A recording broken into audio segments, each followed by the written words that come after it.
down to 14.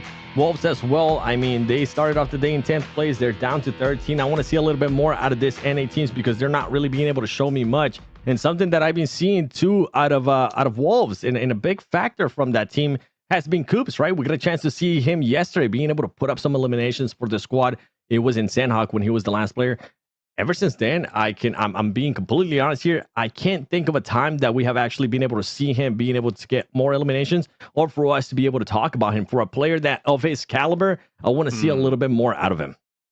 Yeah, and he is a big talking point. We did have a moment yesterday where we talked about him in a big clutch spot. He was last alive. It was on Sandhawk map 1, but yeah, he's been quiet ever since, right? And Yep. you would expect him, of a player of his caliber, of his lineage, to be more of a talking point that he is, but maybe that's a deficiency with the team itself versus him as an individual player. But either way, it's a problem regardless that needs to be fixed. But Enigma, Inco's also been doing very well. They started the day in 5th place. They have maintained 5th place. After all, game number 1, 3rd place, 7 eliminations. This game, game 2, they finish off way earlier than they wanted, but 6 elims. Like, they have truly woken up from their slumber. Yeah, and I think that's really attributed, at least those 6 eliminations, to that Sandhawk match. Them going out of their way, taking that fight against United for Gaming. That's a squad that's actively looking for these moments of success. You understand that, yeah, early on in these matches, maybe you're forcing yourself to look for these fights, but later in the match, they're trying to play for the placement. I think they've got a good understanding of how they want to play these matches. And in our eyes, of course, how we see it and the scoreboard shows it, I think they're doing pretty fine. Well, 4 more games to go. That was our first Erangel of 3. Map 3 will be coming up after the break. As we do go into break, Sarpatch had a chance to sit down with Bruno, who we've talked about so much. Let's keep the Inco storyline alive. What did Bruno have to say? All right, guys, here we are after match 1 with Bruno from Inco Gaming. We were very close. That zone did not bless us. It shifted to more to the left side. You were caught off on a weird position after that. How are you feeling after it? I think that we do good movements in Sanhok. In the game conditions that we have, we fought low loot because we rotate very fast. We get mid zone 1, mid zone 2, mid zone 4, but Sanhok is this. Yeah. It's this is a crazy map. The zone can shift off you, and it's very hard to get another position and to get a position security. And in the end game, top 3, we don't have smokes, but we do a good game. We constructed good, and if the zone help, we can win the game. I believe you're gonna win at least one today. At least one, right? Yeah, let's go. Let's go.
Welcome back, everyone, to the 2025 Pmsl America Spring Season, day number 2. I'm Taylor Reflections, double joined by Seven and Enigma.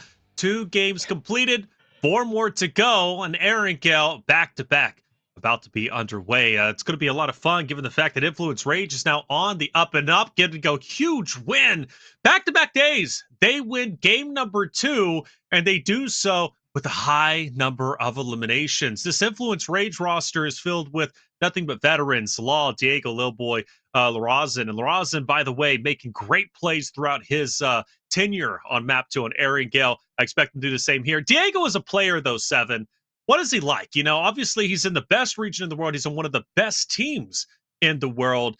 Diego, a big playmaker, now inching closer to even maybe being one of our top slayers in the entirety of this tournament. The crazy part too here, I'm not even going to tell you as a player. I'm going to tell you as a human because I got any chance to hang out with him. He is one of the nicest persons ever, man. Usually, like when you have fraggers, when you have certain players of that kind of potential, right? Sometimes you just see them walk a little bit taller. You just see them pop out their chest. You just see them act a certain way. I'm talking about Doc, by the way, for everybody watching. Doc is definitely one of those players. That's in TSA, by the way. But for Diego, he's super nice. He's super calm, super chill, and he's always wanting to improve. And I think we're starting to see that over and over again from this Pmsls, right? We saw what he was capable of last year. We saw what they were able to do as well when it came down to PMGC. And now here in this stage in Pmsl America's 2025 spring split, we're starting to see this team just make the right decisions, because that's exactly what we saw there in that last Aaron Gale.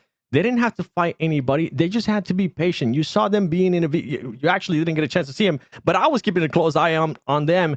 They were just getting into a vehicle, rotating around, just making sure if anybody was going to try to make a push, making sure that they had all their surroundings covered. And as soon as they heard a fight, as soon as they saw an opening, they moved up and make sure they cover all the angles. And ultimately, that's what ended up getting them the win. Getting the win indeed, man. They're doing a lot of things right, and they're having some top star-studded players who are ending up at the top. Like I said, Diego looking wonderful. For Alpha 7 on Aaron Gale specifically, Enigma, I've been talking yesterday to today about their long rotations. Like, these guys are not scared of starting on one side of the map and ending up on the completely other side of the map by stage 1, stage 2. What's up with that? They're one of the teams that take the biggest and longest rotations. Are they trying to cover as much ground as possible to potentially, end up slay heavy, or is it just situational based? Like, what's up with it? I think there's this sort of mindset that happens with a lot of these IGLs as well, where it comes to, there's always this empty side of the zone. We're seeing a lot of teams, especially with those repetitive Western circle shifts, a lot of these teams opting to take the southern edge. Alpha 7, they realize, hey, we can take some blue zone. We can go all the way around, make that great migration that we like, I guess you could say, coining it as. And they've been finding themselves on these slower parts of the map. Now, obviously, that Aaron Gale we just watched, 9Z came in, Loops rotated in from the compound that they had centered up. And ultimately, all 3 of those teams lost to the demise of Influence's Rage Duo. But for you to be able to make it into that circle shift is what you want. You want to be able to at least give yourself that opportunity to shoot your gun, not be getting third-partied from Narnia. You want to make sure you're actually able to give yourself that fighting chance. And for Brazil, it seems like every single time we look at them, they're putting themselves in those situations. Well, it seems to be the case. On the dead side of the map, that's going to be your strongest. Besides, there is a caveat. Team Liquid, again, loves to just split the difference and go straight in between everybody to take center zone, which pays off without a doubt. You know, Hate is a player I want to kind of highlight a little bit. And the reason why, coming out from United for Gaming, Hate is a guy that's towards the upper echelon of eliminations, but everybody else, Seven, is way below him. And it brings up that conversation we had earlier about Revo. Revo being as strong as he is as an individual player, he's obviously backed up very well by the Alpha 7 roster. But as an individual performing well, you still need your team to back you up. This United for Gaming, I feel, can be so much better if they could support Hate a little bit more, much like Alpha 7 does to Revo.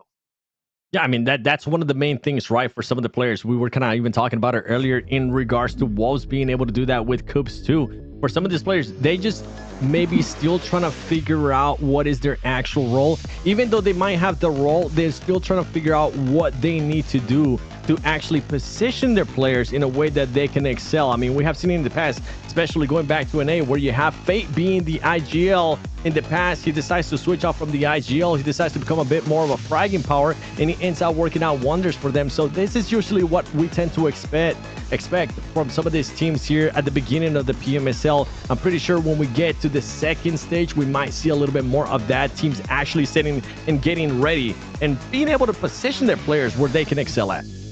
All right, well, here it is. Map number 2, or map 3, excuse me, hopping into Erangel. It's going to be a fun one. Team Liquid last time around went to military along that of AGG. Looks like we're going to have much the same, but I will say that it was fun to see about the military base, not only from AGG and Team Liquid's perspective, is Wolves and their consistency to always pick the proper bridge to counter Team Liquid. That's been happening since yesterday. It happened today. I'm sure it's going to continue to happen, and I want to know if it's even intentional or it just happens by happenstance. And I honestly don't think it's happening randomly. I think Wolves are targeting, if not Team Liquid, at least trying to target the bridge players, camp it, and go for easy elims. Because if you do look maybe at Titan Series, Enigma, Titan Series, the bridge plays, there's always some congestion happening on the bridges during Titan Series. There's always some type of way to pick up a plethora of eliminations there. And I think Wolves are doing the same thing. And look here, you also get your military base zone. You at least get 1 out of the 3. Yeah. I mean, that's what I'm wanting. I'm interested in seeing now with Wolves. They made that early rotation to camp the bridge. Are they going to cross it immediately? Nova back in the day would not even loot their spot. They'd be going all the way to that western side of Millie base off the vehicle drop and just immediately hightail it for the bridge. So I'm interested in seeing how many squads actually decide to make that rotate. A lot of squads opting to either go towards Ferry Pier. We know, obviously, X-Force likes going on that western edge, but with Pmsl not being in the drop range, they might have gone all the way north, which really is a sob story in my mind, because when you go for that sort of Stalbert drop instead of Pmsl and it goes Millie, you got to go all the way across the map. You got to deal with every team in front of you. We had to deal with it back in the day when we would drop Severny on Wildcard 7. You remember those days way back then. Yep. A lot of these rotations are just, they're fine-tuned for people to camp you out. And for Team Liquid, luckily, they won't have to be the ones dealing with camps from other teams. They can finally be the big bad bullies on the bridges if they choose to start camping for points. Reflections, you ask, are they doing it on purpose? Boy, I do hope so. I do hope that is on purpose, because so far it's been working out for this team. Something that I kind of was looking at Alpha 7 right there, especially when they realized the circle that we're working with, and something that I kind of want to talk about earlier too, is they are playing different. Even though we've only played 2 matches so far today, something that I've seen different out of this team is that I don't know if it's because of the circle or what they've been having to deal with, as we see Ro being able to knock one of the Loops esports players there, as they're trying to make the rotation towards Military Island, is that Alpha 7 is struggling to get towards the center of the circle when it comes towards those first circles. That's something that they were able to do very well yesterday, and they were able to adjust from that. Today, they're only having to play edge most of the time. Once again, I don't know if it's because maybe they're wanting to switch that strat. I know for sure in this one has to do with the playing path and with the circle that we got, as 9C Globan having to lay down and making sure that none of the players ends up getting no, as Ro doesn't give a damn. Ro is just driving straight down the middle and saying, we're going to go to our spot. This is Military Island, baby. This is ours. Thanks, Enigma, for calling that out. Hey, I'll call it every day of the week, baby. But I know a lot of these teams, what was that, 3 squads just now driving across the bridge? Wolves as well, actually opting to swim across in the dead center of the Millie Island. And this is what I was wanting to see. How many teams are going to opt for that botation play? How many people are going to rotate early to set themselves up on the mainland for the island? Or how many teams are going to try to really wait it out in that blue zone? And we see it now, even 9Z, they're actually kind of struggling to realize where Rose of War opted to set foot on the circle. It's going to be this far southern side, maybe even a boat camp if any teams choose to rotate down on this far southern side. And I believe as well, it's looking like Pmsl might be another hot spot, that botation play coming into mind. The hovercrafts, I'm wanting to see it, to be honest, okay? It's a safe cross. It's not as weak as just a regular boat, even if you got the skin on it. Doesn't give it more HP. The hovercraft, wanting to see come into play. But with that being said, Taylor, I'm not liking the forces of NA. We're having X-Force driving right next to Alpha 7 on that far western side, and there's no other team in play. It's going to be just a straight 4v4 brawl of those squads. Oh, Alpha 7 wants it. I know they want to take this fight, especially if they see it's X-Force. They're going to view them as weak, and they're going to push directly into them. And for X-Force, now's the time. Get in a boat, get in a hovercraft, anything. Disengage. Get across that water if you can. But Alpha 7's not going to allow you to rotate easily. They're going to gatekeep them, and in my opinion, this was a bit of a blunder. But I'd say that X-Force does manage to get into some type of vehicle. They're going across the water, and Alpha 7 didn't collapse on them as quickly as I thought they were going to. But developing even more so is Team Liquid versus 9Z Globin. 9Z landed on Military this time around. They had a feeling Military was going to be where the zone was going to end up. And, well, they ended up picking right. But unfortunately, in this case, they ended up going dead center of Military, which is where Team Liquid was already set up. And, well, TL has managed to pick apart 9Z one by one. And because of that, they only have 2 players to work with, and Remix is in dire straits. Consistent utility. Team Liquid pushing every angle they possibly can. Remix is dead, and now it's up to Kogoat to take on the entirety of the TL roster in front of him. We're talking 4 fresh and ready players, and they're not going to fall easily. Team Liquid control their landing spot. They control Military, and 9Z Globin are out 7. And that's what we want to be able to see out of Team Liquid, a team that last year, whenever they were able to just hanker down, make sure they were in the center of the circle, they took full advantage of it, showcasing it once again, why this can be such a dangerous team and why we were so shocked yesterday at the performance that they were providing us. Today, it's more of the Team Liquid that we expected them to see, as they already, I mean, they're top 6 in the leaderboard. Now we got AGG versus Vias Gaming wanting to take a fight here. We saw X-Force rotating out earlier that were able to make it towards Military Island, so that is good to see. 100, Charlie, are you going to be able to connect with this? He's not going to be able to, but Fran is going to be able to, as he ends up getting the knock. And meanwhile, AGG rotating around, trying to figure out where they're going to be going here, as we have a lot more teams running around. X4 Valley getting knocked, X4 Fate getting knocked as well. No, boys, what kind of push were you trying to do? You guys got a little bit, oh no, you guys got a little bit too impatient there and wanted to make a full push there towards the center of Military Island. I don't know how I feel about that, Enigma.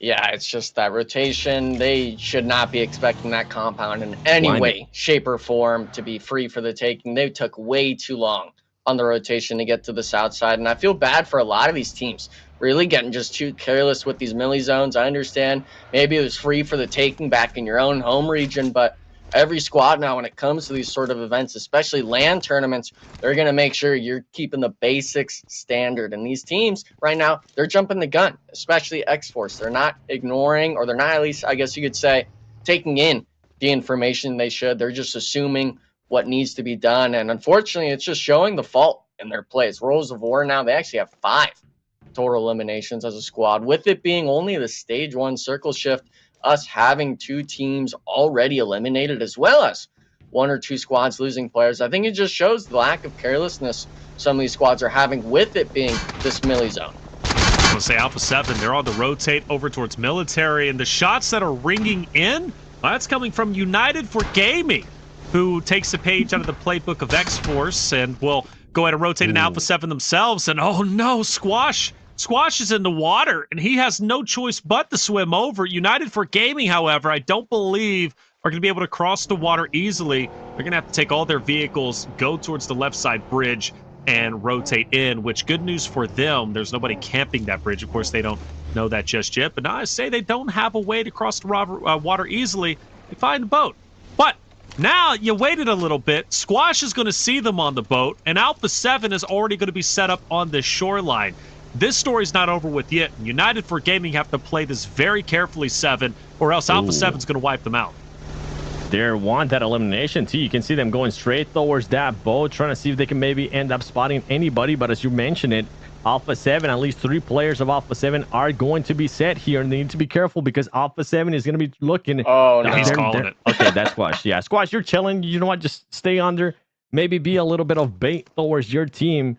Alpha 7 trying to see if they can spot United for Gaming, and there we go. Okay. They're going to be able to spot them, and they're going to start shooting right away. They didn't even want to wait for them to get closer, and everybody from United Gaming decides just to jump ship. They don't even want to risk it, and Alpha 7 is like shooting fish on a barrel right now, just waiting for these players to end up popping up. They should be easy pick-up limbs here for Alpha 7, as now they're getting back on the boat and seeing if they can pick up Squash as well, and maybe run some people over. There's no way VIP joins into this party, is it? Like, VIP is now at Ferry Pier. We've seen United for Gaming make the mistake. Does VIP make the same one?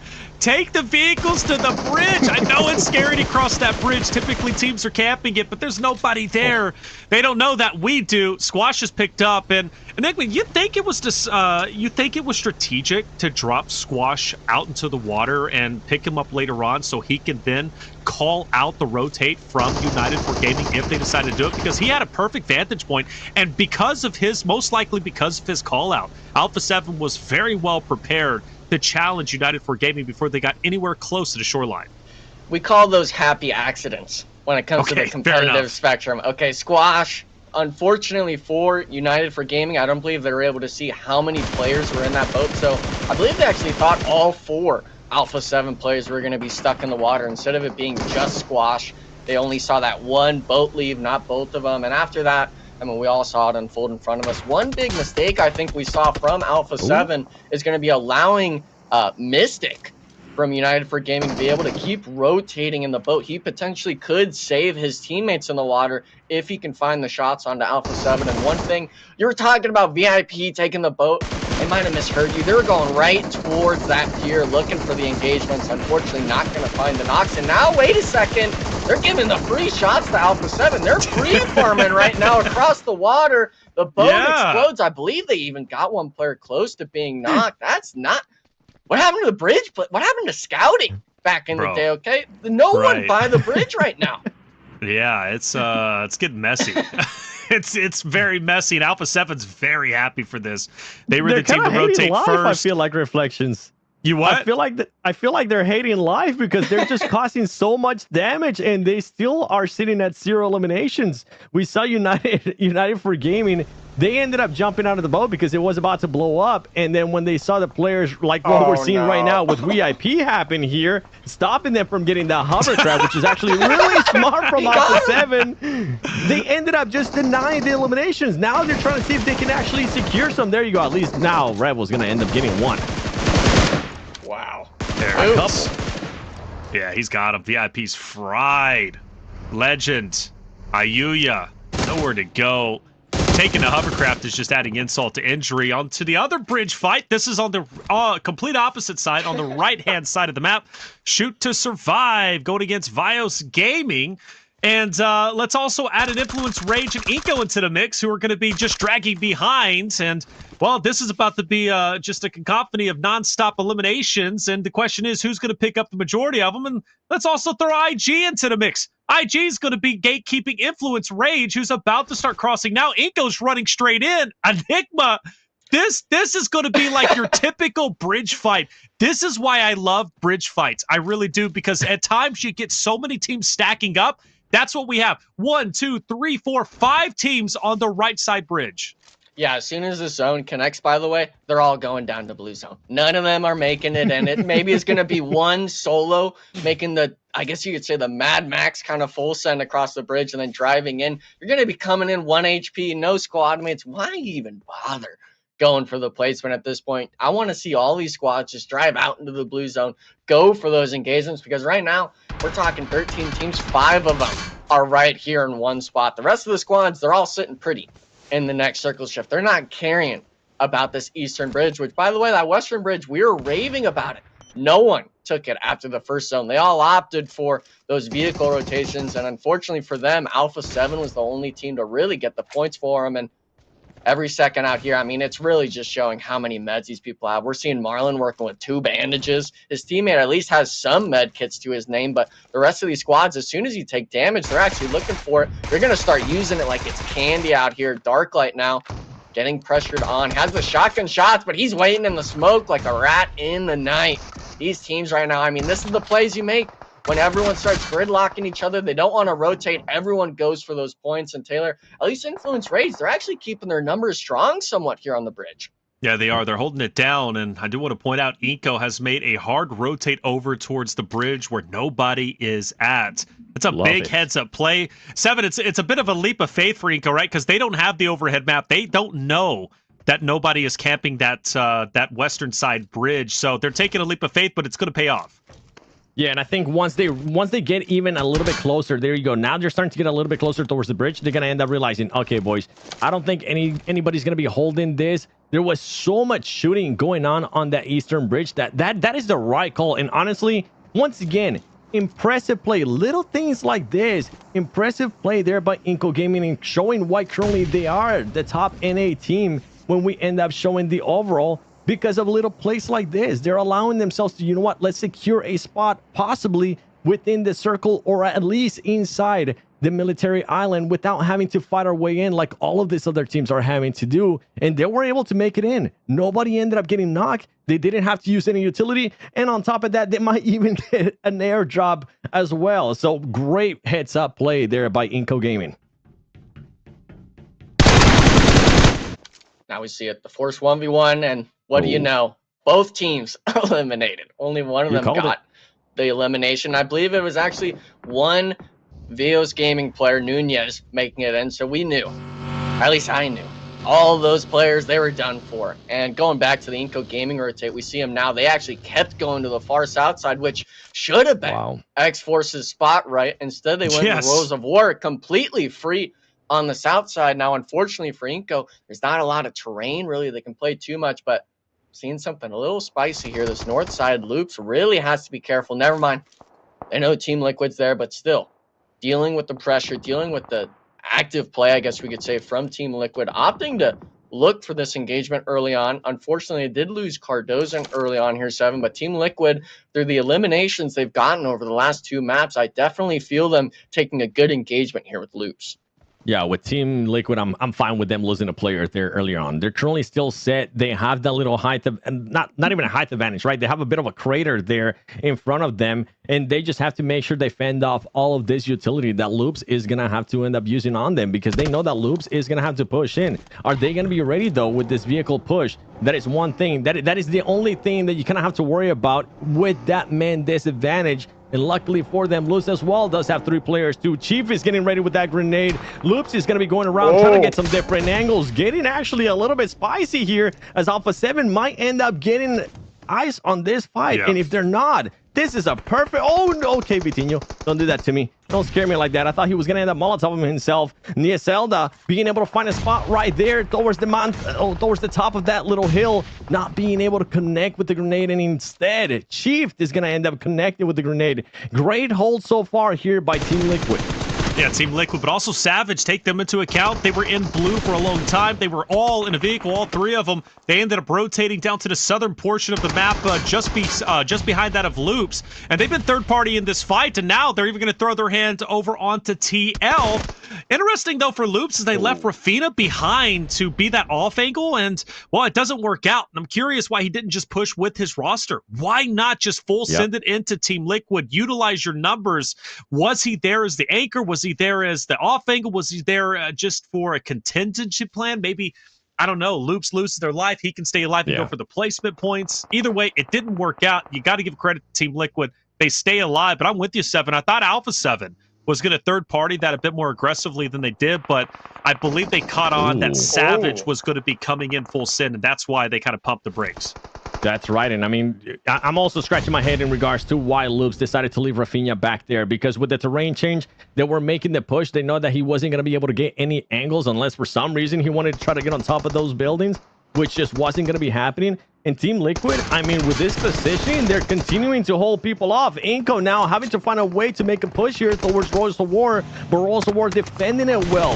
Inco players are starting to go down. Remember, Inco had to do a crazy rotation in, and now they're even sending it more towards the center of the circle. If they're able to find a spot here, this is going to be perfect for this team. They're going to be able to lay down and not really have to worry about anybody except Coops is waiting for them, being the little snake he is. This is what I want to see. Little plays like that from Coops, adding easy 2 eliminations to his squad, making sure that his squad is safe from the back. Yeah, Yes. well done from Wolves, man. They end up sniffing out that situation, and let's face it, Inco was in damage control. Once they got wiped out, or a couple members got wiped out from Royals of War from the southern portion of the map, they had no choice but to go up north, try to find some real estate in military. Wolves, they were there. It's kind of what happened to X-Force earlier. They were running away desperately from Alpha 7. By the time they got the mainland, they had no choice but to try and take over the shoreline. They get there, and it's already established. Attention now on Wolves versus AGG, and Melgar in the hovercraft, and he's coming in hot. Straight into Wancho, straight into Dorian. Plus, let's not forget Coops is on the off angle. The guy that just finished off Inco Gaming just a little bit earlier. Fighting around these plates is never easy, but AGG, they're going to get the first down. Might as well follow it up with the second. Doran, Coops, last alive. Matter of fact, it's just Coops in this moment. AGG are fighting this flawlessly, but they're not out of the woodwork just yet because you got Alpha 7 Royals of War. Enigma, it's pure chaos. Yeah, and unfortunately for Wolves, as soon as I saw the circle shift, I was thinking in my mind the only way they lose this if players start dropping like flies. And unfortunately, AGG, the squad right next to you, was the team that took out Baton as your very first player. So AGG came into that fight with Wolves knowing exactly how many players were alive. And as a team that's desperately needing to get these points under their belt, the Millie Zone, maybe that's the shakeup this squad needed. They were taking that engagement with Wolves, and I'm surprised Melgar wasn't able to spot Coops there, but nonetheless, it's going to be only that matter of time, right, Seven, where Coops is going to get found out. He's going to have to go for either those 1 or 2 elimination points and really try to salvage this game, which in my mind should have been a top 3 from Wolves. I honestly think he might end up waiting it. And if anything, if right now with AGG being so confident, Melgar didn't get a chance to see him, he's probably going to be like, okay, we might be all clear. He's still there within the zone. Now AGG is going to have to start pushing up. Coops, we might end up seeing the thing that I ended up calling out last time from you, which is you being able to clutch up even more points for your squad. This is what we want to see out of him. You saw him earlier on being able to pull out a nade and really thinking about it, wondering, do I even want to expose my location here? So far, he's showing that this is why he scoops. This is why everybody was so hyped up on him being able to come back to NA. Hopefully, he'll be able to make something out of this as Alpha 7 trying to get some angles. Royals of War, though, that's a team that I don't even know what Royals of War is going to be doing here. They got really no cover, and they only have very little vehicles to their advantage. Well, good news is, though, all 4 of them's alive, and the zone, not too bad for them either. They can still stay on the outskirts, and they've got a little bit of this hill advantage. It's not much of a hill, but it's just enough to stop the fire from Alpha 7 or whoever else decides to put their attention on them. You got to benefit AGG, though. AGG, Alpha 7 have a tremendous advantage. And let's not forget Team Liquid still alive. They started in military, and they held their ground against 9Z Globit early on. And then they followed it up against Loops a little bit earlier. They're sitting at 8 eliminations. The question is, can they get more? AGG is going to put up a tough fight ahead of them, Enigma. Yeah, and I think a lot of this is going to come down to where this circle shift goes. Royals of War is really not wanting to slam Alpha 7 just yet. They want to make sure that that's the play where they can actually get a spot in the next circle shift, because if it shifts to this eastern side, they'd much rather be slamming on someone like Coops or potentially on that roadside that's on the southern edge of the map. And for these teams right now, I think we're really starting to see it now. They're understanding all the players are in the circle. They're really just going to kind of wait, see if anyone's going to get a little too overeager potentially before the circle shift happens. But with it being kind of the slower moment, I think this is the moment where you kind of calm down as a team. You understand, you kind of get your decisions, your plans of urgency made before it actually happens, so you can come in prepared for this slam, for this team fight. We've seen a lot of teams yesterday where they were allowing the zone to control their decision making, allowing themselves to really suffer from the zones and from that timer in the top right. So now I think we're seeing it as well. These teams like Alpha 7, Team Liquid, they thrive when they have time to think. And even though we've seen their moments of brilliance coming through from them having those instincts, when they have that decision making under lock as well, like they have today, these are scary teams to deal with. I think AGG ended up spotting Coops right here. He put out a smoke towards the street, and they automatically started looking that way. The vehicle's right there too, so they're starting to be a little bit worried of what's going to be happening, if anybody's even going to be there. So AGG, that plan earlier about Coops being able to be sneaky, maybe get some eliminations, just became a little bit harder for him.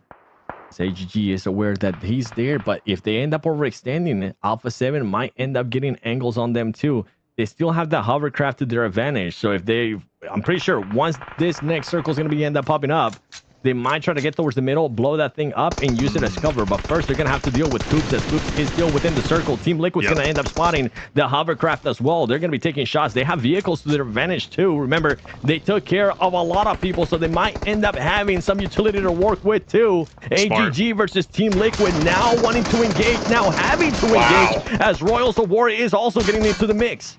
Yeah, they've got to push this fight. They knew once that zone shifted, they had no choice but to try and take down AGG. Rotating past them just wasn't going to be a possibility because they're very aware Alpha 7 is also up there off to their right. So facing off against AGG, taking their position is going to help them. But so far, not so good. They've already lost one player, that's Mythic, and now they're down to just 2 players to try and face off a very, very healthy AGG roster. 6 eliminations, 4 players still up, and more importantly, they've got the forward position, which means now Team Liquid still has to push into them. But with Mythic gone, Mythic was the tip of the spear, and he couldn't pick anything up, and Melgar takes down Chief, and it's only a matter of time before Ayala is going to fall either to utility, to shots, or to ultimately to blue. And he's not even going to be able to get this res off. I think he's going for one last-ditch effort. As soon as he apexes this little berm, he should get shot, but he's not going down without a fight. He'll at least drop Melgar. That's good news for at least Alpha 7, who can now potentially continue to hold AGG back. Again, Team Liquid, they made the right decision. The only way forward was straight into AGG. Unfortunately, it just didn't work out for him. But now the story continues, 7. Here's Coops, still alive. He is going to still be alive. There you go. He's going to be able to end up connecting with one nade. Can he actually get that elimination after the knock? He's not going to be able to. He ends up surviving, though. And now he's making AGG life a little bit harder. Grenades are going to be coming in. AGG, with all the distraction that happened there with Team Liquid and now having to worry about Alpha 7 too.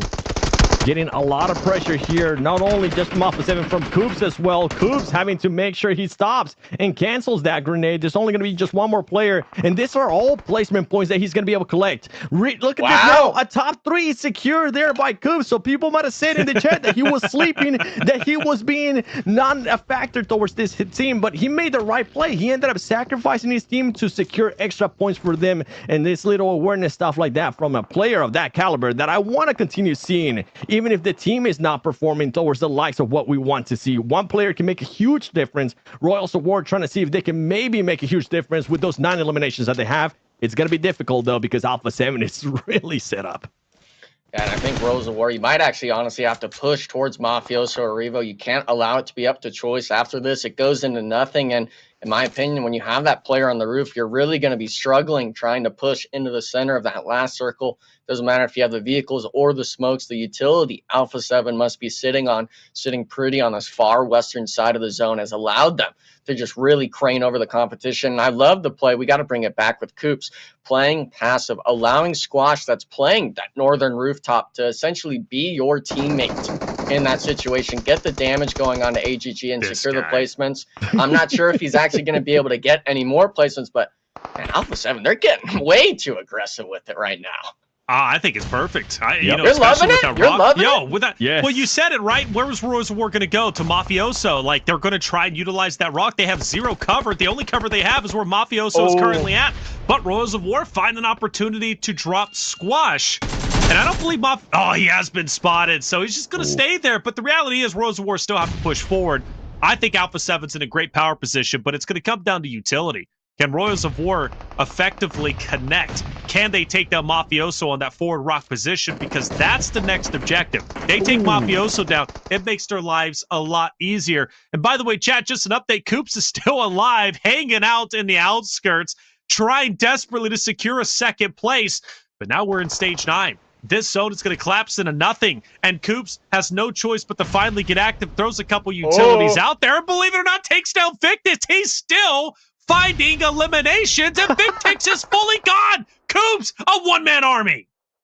Coops making it happen here for Wolves Esports as he's trying to collect even more points, not just the placement points, making elimination points as well. And you were wondering, was I happy with seeing Alpha 7 had to push up there? Yeah, they kind of have to push up. I know they had those vehicles and they had those compounds being able to secure themselves. There you go. Coops ends up getting eliminated, being able to secure a top 3 for his team. Not bad there out of him. Mafioso currently not having any more grenades to his name. It is going to make his life a little bit harder. It is going to become a 1v1 situation. Him making sure it doesn't become a 2 versus 1 situation here. He barely has any armor to his name too. The smokes are going to start coming out, and I don't think Royals of War has any more grenades as well. This could be a massive pickup. You can see his teammate being able to just let go of all those nades that he has. They're going to be coming in. Can Mafioso connect? Almost being able to connect. Here comes the second one.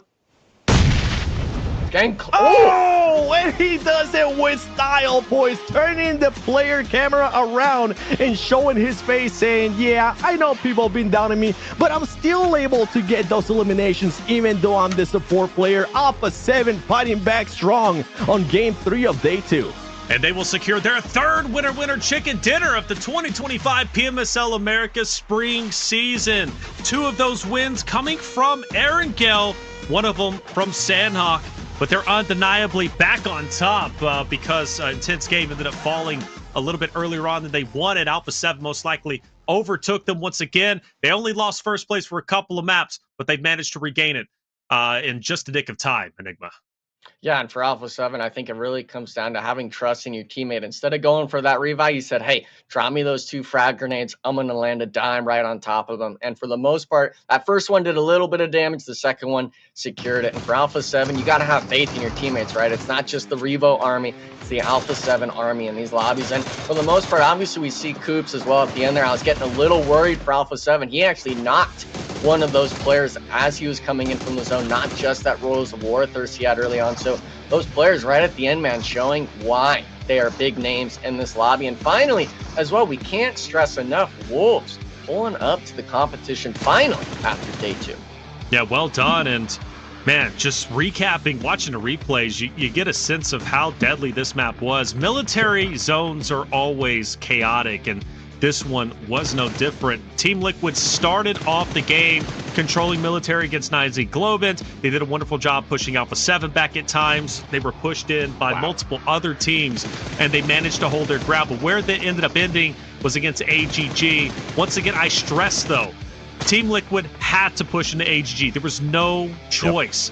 But once they did, AGG just had their number, but it was Coops. The one-man army securing a 3rd place finish, and more importantly, picking up elims towards the end was incredible, 7. It was. I honestly thought he was going to continue to be patient. I thought he was maybe trying to go for a top 2 situation and end up surprising these 2 squads because I felt like they had forgotten about him until those grenades from him started coming in. But I mean, ultimately, Alpha 7 just way too strong with 11 eliminations, and this is what we were expecting to see out of this team. Remember, this is a team that had to fight to get into Military Island. It wasn't just a cakewalk. They were able to take on United for Gaming. We thought Squash was going to end up getting eliminated at one point. Somehow, him being able to just jump out of that boat whenever it was on fire ended up being a blessing in disguise. And then ultimately, they ended up going after VIP as well, and they just cleared so much area for themselves, set themselves up perfectly there with that positioning too on those buildings.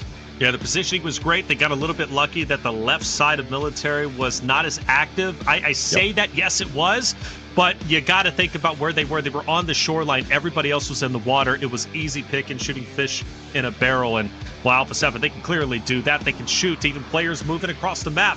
Best believe they can do it when they're in the water. 21 points. Well done.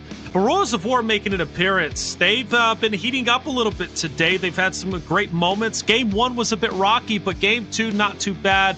And then Game 3 even better. Royals of War accumulating 15 eliminations across 2 games today. And that should help them, at least elevate them up the leaderboard. For our second page, nothing really to write home about. I mean, X-Force still struggling. We noticed them very early on going towards Pmsl, running into Alpha 7, forced to go across the water. Well, that story ends over on military. They tried to get the southern portion of the island. It just didn't work out for them. They ended up getting eliminated. Vios Gaming had a couple of moments, but again, they fizzled out way too early. Alpha 7 back in first place. Most importantly, the first team to apex 100 points, Enigma. Yeah, and they're the most wins in the lobby. Obviously, Influence Rages below them with 3 total winner chicken dinners, but it's just showing that their consistency on the matches they don't win is going to outshine every other team. And especially, we can't stress enough, the elimination counts in these matches that they do win, it's consistently in that double-digit range. Some of these squads, even 7, you had mentioned it yesterday, that last Miramar, some squads are making that top 3, top 4 placement, but they're not getting any eliminations under their belt. And unfortunately, we didn't talk about it too much for that second page, but I'm pretty sure 90% of those teams were the squads that were on that eastern bridge, just getting caught in the blue zone. So I'm not sure what the game plan is. I honestly want to see that blue zone again come into play, have that milli zone come into play, because these teams, I want to see changes out of it. There was too many mistakes for that milli zone for it to be the first one we experienced in the tournament so far. Yeah, if only there was a stat, right, that would show how much damage Blue Zone can actually cause in just one match, because we would see an insane amount of damage, especially just from that bridge fight. You call it out perfectly too, Enigma. While it was happening, you said, okay, yeah, they might be able to pick up some eliminations here and there, but everybody's going to end up getting eliminated by the Blue Zone whenever that fight does end up stopping. But overall, man, once again, props to Coops. I was questioning him earlier in the day. I was saying, yes, we got a chance to see you yesterday when you were by yourself. Let me see that again. And once again, he clutches up. As hard as he might be, he needs to keep doing that. He needs to keep carrying the team in these situations, whether it's just sacrificing the whole team, being patient, waiting for the right opportunity, whether it's placement points, whether it's elimination points. We need to see more of Coops if Wolves wants to have a chance at qualifying. Well, Game 3 gave us a lot of excitement. Alpha 7, the fan favorites, they get a big win in a dominant way, especially with how they controlled the shoreline. Royals of War make an appearance. They looked great, and they gave a wonderful fight against Alpha 7 towards the end. And, of course, we can't forget Coops. We've been highlighting him from North America, making a wonderful appearance in the end game and staying alive. More importantly, even picking up eliminations by himself against some of the best in the lobby. But sticking on board with North America, Shoot to Survive, they've been a talking point, and so has Casper. Sarpatch had a chance to catch up with Casper going into today's competition. Let's hear what he had to say. All right, guys, here we are after match 2 with Casper. Casper, we got 1 kill in this fourth place, right? Yeah. What's Leggy Panda telling you after the matches? What is he seeing with you guys? Well, after the games, Panda is telling us to keep performing good because we had 2 okay-ish games, and it's definitely better than yesterday. So he's just telling us keep the momentum up and focus on keeping all 4 players alive till end game. You did that right now. You got to 4th place with all the players, almost all the players. Just lost some there with who killed you? Who was the team that killed you? Intense. With Intense Gaming, they almost won the match as well. But how are you feeling otherwise? I'm feeling good. Just sad that we keep getting shut out, cars. We'll have to take care of that, right? Yeah. All right, man. Thank you very much. Let's go.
Welcome back, everyone, to the 2025 Pmsl America Spring Season, day number 2. Halfway through, we've seen 2 Erangels, 1 Sandhawk.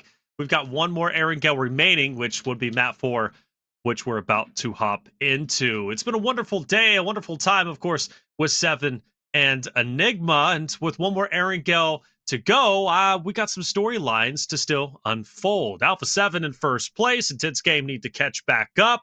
Coops, though, making a heroic effort, 7. And while he's got some other players that are looking to maybe go head-to-head with him, who are we looking at? Let me just put on my Coops hat, okay? I went from wanting to see more to still wanting to see more, but in a more positive way here. I mean, so far, this is, by the way, for this whole 2 days, he has 11 Illims, 314 damage, so he's still being able to put up the damage, and we're comparing him to Fate. And honestly, quite a surprise, Enigma, to see Fate being the top fragger for X-Force as well. Yeah, and for Fate, mostly I was talking about it on that first Sandhawk game. He was actually one of those players in the top 3 for damage dealt on the day yesterday, even though his whole team was on the bottom half of the leaderboard. So unfortunately, we haven't seen too many signs of life out of his squad. Obviously, those rotations are the big ones we can point out, but Coops, man, that last match, obviously his teammates just really getting picked apart from Team Liquid, Alpha 7, even AGG, but he's able to keep strong. He's able to keep calm, cool, and collective. And in my mind, if he had some smokes there at the end, unfortunately, he wasn't able to loot most of those bodies. If he could have potentially given himself that opportunity, he was winning 1v1s at the end there. I believe he secured, 3 eliminations at the end. So him being able to put up those points, even if it's just something small, it's better than nothing. One thing to mention too there from the head-to-head, reflections, was the average survival time for both of those players. You ultimately want to end up seeing more, but I think it kind of has to do with what their teams is currently being able to provide them to, and why I was also saying that Coops, you kind of have to carry the team in this situation currently with the way that your team is performing. Average survival time at 16. If you can even bring it up 2 minutes, I know it might not seem like a lot, but it's hard, especially when your full team is not performing. And for Fate as well, I think he was down to like 13-minute average survival time. Not what you want to see out of those top players from North America. Yeah, Coops, Baton, those are the 2 leading slayers on the roster of Wolves. And well, for X-Force, they're just having such a tough time, and it's really disheartening because I know they're a great roster, but they find themselves making these plays that just are not the proper, at least not properly executed. I think it's a good idea. Like, for example, going to the shoreline, not knowing Alpha 7 is there, I get it, but going to shoreline, making a boat take, that's the proper play, but the way they executed it was just very, very poor, because you notice once they did hit Military Island, they freaked out. They just tried to go as deeply as they could to the shoreline, not even caring or even potentially thinking about who was in front of them, and there was a lot of teams in front of them. It might have just been better to do what Alpha 7 did. As soon as you reach that shoreline, just stay where you're currently at, and then gatekeep all the other rosters coming on the boat take themselves. That would have put X-Force now then on the shooting end of things against Alpha 7, against VIP, and everybody else rotating into them. They didn't have to make such a drastic effort to get to the shoreline. They could have just taken their time and felt things out. And I think that's the big thing for North America, but also for X-Force more importantly, is just slow things down. It's always go, go, go. And we see that in the Titan series at all times. It's X-Force is a team that won't respect the NA competition when they're going against them, and they carry that gameplay into a level such as PMSL, but that doesn't work out here. Slowing things down is a little bit smarter, right, as opposed to just going full send to the wall like they do against North America. And I think they even full sent up from the shoreline in a boat into that Royals of War compound. You're able to kind of just coast in 7. You were kind of mentioning it earlier on, seeing if we had that replay point of view. But for this squad right now, man, I mean, we can't ignore the fact that western side of the map, Millie, there's 3 focal points you focus on, 1 rotating. It's either where you go where Alpha 7's at, where Mystic went from United for Gaming on that middle point of the map. They added that within the last year for these squads to make those easy rotations on the west. Or you come where Inco Gaming essentially was on that close cliffside.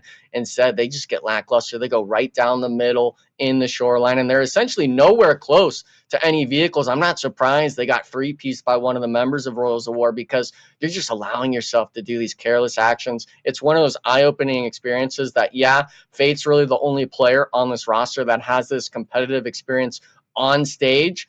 I understand he's putting up some numbers yesterday, but we can't be leaning on just him. Same thing with Coops. We can't be leaning on these star players. They're not putting up numbers like Revo where you're able to support them and give them the opportunities to shine. We got to shine as a whole team. Yep. That's a big thing. Shine is the team, man. X-Force, come on, you got it. Luckily, we do have Inco representing very, very well. Not necessarily in that last game, right? 7th place, but still overall as a whole, top 8. Come on. I'll take it. For Inco, I'll take it. I was even saying, okay, Inco, you know what? That's the right push. You really have nowhere else to go. You're going to have to fully send it towards the circle. There was one problem. Like Inco, I didn't see or expect Coops to be waiting and chilling on the other side of that fence and catching all the last 2 Inco players just off guard. But for Inco, I mean, we're just seeing smart plays, and we got to give props once again on that rotation. Going from that eastern bridge, saying, you know what, there's just too much mayhem there. We have a better chance at going towards the western, playing slow, and they were able to do that. They were able to kind of slow it down a bit, making sure they made that progression towards the circle safer and try to find some openings here and there. Completely the opposite of what we've seen from X-Force. Well, we're about to head into our 3rd and final Erangel of the day, 4th map as a whole. What have we seen so far? Well, Alpha 7 has reclaimed glory. They're in 1st place with 104 points, the first team to pass 100. Intense Games now in 2nd place with 98. Very healthy nonetheless. But Royals of War potentially heating up. That 2nd place finish was impressive, albeit it's a military zone. And military zones, you tend to see some unusual suspects finish up towards the top. I don't know what happens every single time as opposed to a standard zone on mainland. Granted, Alpha 7 built different. They're going to finish on top regardless of where the zone is. That's just how good they are. But one team that has been missed has been 9Z.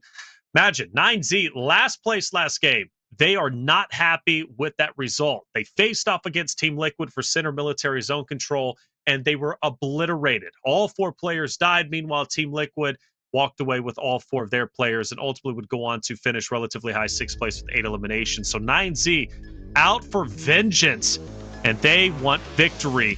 They're going to be on my radar. I want them to go the distance. Hey, Amazon gift card, chat, get active and be quick with it. You can have a chance to earn you a little bit of money just for watching the stream. Isn't that a great thing? $3.99, the best price out there. Earn some money. Make sure you're claiming these gift cards. We've got, 3 more games to go today. 2 more potential opportunities to earn a code.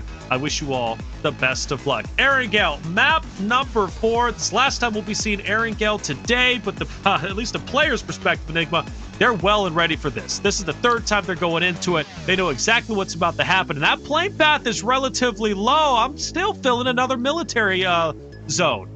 Oh, I'm wanting it, baby. And I don't care what the plane path is, even per se. It's all about that first circle pop. I'm wanting to see the chaos. I want to see the mayhem. We saw 5 teams on the Eastern Bridge. Yeah, Inco rotated away, but we got to include them in that chaos early on. That Western shoreline, that's another one. And I really got to question the 9Z rotate, right? Because we all know where Team Liquid lands. They've gone there the last essentially year in the military base, but instead we're going to drive full force with what I believe was half their players not even having armor or helmets, so a little bit of a lackluster maybe mindset driving in so carelessly into someone's POI. But hey, they're the players, not me. I'm not one of those mathematicians out there being their coach. But for these squads right now, they're going to be having a bit of an easier drop. I think most of these squads can make the rotation if you drop into that North George or Severny shooting range area. You understand that you're going to have to take vehicles a lot of the time. There's no big mental, hurdle for some of these teams. But for that being said, we're about to see the plane path, I believe, show the zone, and there we go, baby. Yes, even though it's that 50-50 mark, TL, AGG, I'm wanting to see that chaos happen again like last game. Let's pull it down South 7. I want that other milli zone. I feel like there's even more chaos with this circle that we're going to be having here. It's all water. There's absolutely nothing to work with here for those teams that usually tend to go towards the north. I know Alpha 7 earlier was able to make a rotation out of Primors. That's not going to be happening. And for Savage, I mean, they're not really going to be able to do much because they have already lost 3 players to VIP, and VIP hasn't really lost any players. So good start there from a team that's currently in last place. You were seeing a team that we were talking about earlier, X-Force, now getting pushed all the way down to 15th place. I want to see a little bit of a moral reaction here, especially on this last Erangel when it comes down to X-Force. How are they going to be rotating? How quickly are they going to be rotating as well? Are they going to be focusing more towards the edge? Are they going to be focusing more towards the center of the circle? Questions like this, luckily for them, they are going to be in Primors. They are going to be a squad that really is not going to have to worry about much, at least for the first couple of minutes. Yeah. Are they going to set up and maybe try to defend it if anybody, which I'm pretty sure some teams will end up trying to go for it? Or what is the game plan here for X-Force, as they need to have a good performance here in Erangel? Without a doubt, and they need to get this quick rotate. I don't want to see them stay in Primorsk. Get to the land. And this time around, it would be smart for them to send it straight to the southern shoreline, which is what they tried to do last game. But unfortunately for them, again, they were pushed out of Alpha 7, by Alpha 7, excuse me. They were already weak. Their minds were going haywire. They had to go through at least 2 or 3 squads. And hey, we're in the glider, baby. We're airborne. Big fan of this. And Fate, he's got an overhead view, Enigma. He's going to be able to see that entire shoreline and call out, hey, it's free and clear. Boys, get over here. We've got all the real estate we want. Yeah, and luckily for him, that western compound just on the southern side of the military base island, it is going to be free. There's no squad there just yet. Obviously, 9Z we saw on the map making that early rotation south, but they're going to take their time. They're going to trickle in straight through the compound. So hopefully, Fate, you won't be able to get caught off guard here. I see the rest of the squad, I guess you could say, stacking in that hovercraft with Alim that he had when we were seeing the other players. And I'm interested in seeing if X-Force really would commit all 4 players, or if they were maybe going to get a little cheeky with it and leave a player back in Primorsk if it goes back north. But I think you're right, Taylor. They're going back down south. They're going to make sure that they secure themselves that point of entry into the island and make sure that they're able to survive into the late game. Because right now we're seeing on that battle tracker on the right, 24 total points. This is not the start you want. Luckily for them, it's going to be VIP below them. But VIP for this match, they took out 3 players already immediately off drop. So they're feeling it. These teams right now, especially near the bottom, they want to shoot up the leaderboard while they still have a chance of getting more advancement points from this phase. For X-Force, I'm actually really surprised that Fate wanted to go that far south. I thought maybe they were going to do a bit of a play that Alpha 7 was able to do in the last match, where they stay just on that edge of the water, trying to see if anybody is going to be coming in, trying to see if they can maybe end up securing more eliminations. But that might just be them with their playing pad. They want to just fully focus on them being able to make it towards the end of the match, not really having to fight anybody. But overall, I'm hoping it ends up working out there for X-Force. They need the points. It's a team that we want to see them perform well. You mentioned it earlier, Reflections too. It's a team that sometimes when we just talk about NA, when we see them being able to perform NA against NA teams, they seem to just not really give a damn. They seem to just do their gaming style, play however they want to play, and not really worry about the consequences. Here, they end up getting punished, and I'm hoping that in this scenario, they don't end up getting punished for going that far south. Yeah, going south indeed, and I hope they don't get punished either, 7. I really don't. Again, big fan of X-Force and a lot of those names in the roster. Want to see them have success. I do. I never want to see that team fail. Unfortunately, it's been rough for them. Maybe Wolves will be their next opponent. See right in front of you, we've been watching this fight kind of stagnate for a little bit. It's the right side bridge. Typically, we see a lot of teams rotate over to this location. Most likely going to see more activity on the left side bridge. But for the meantime, it's Vios versus AGG, a repeat from the last map. AGG, Vios were going at each other's throats, setting up.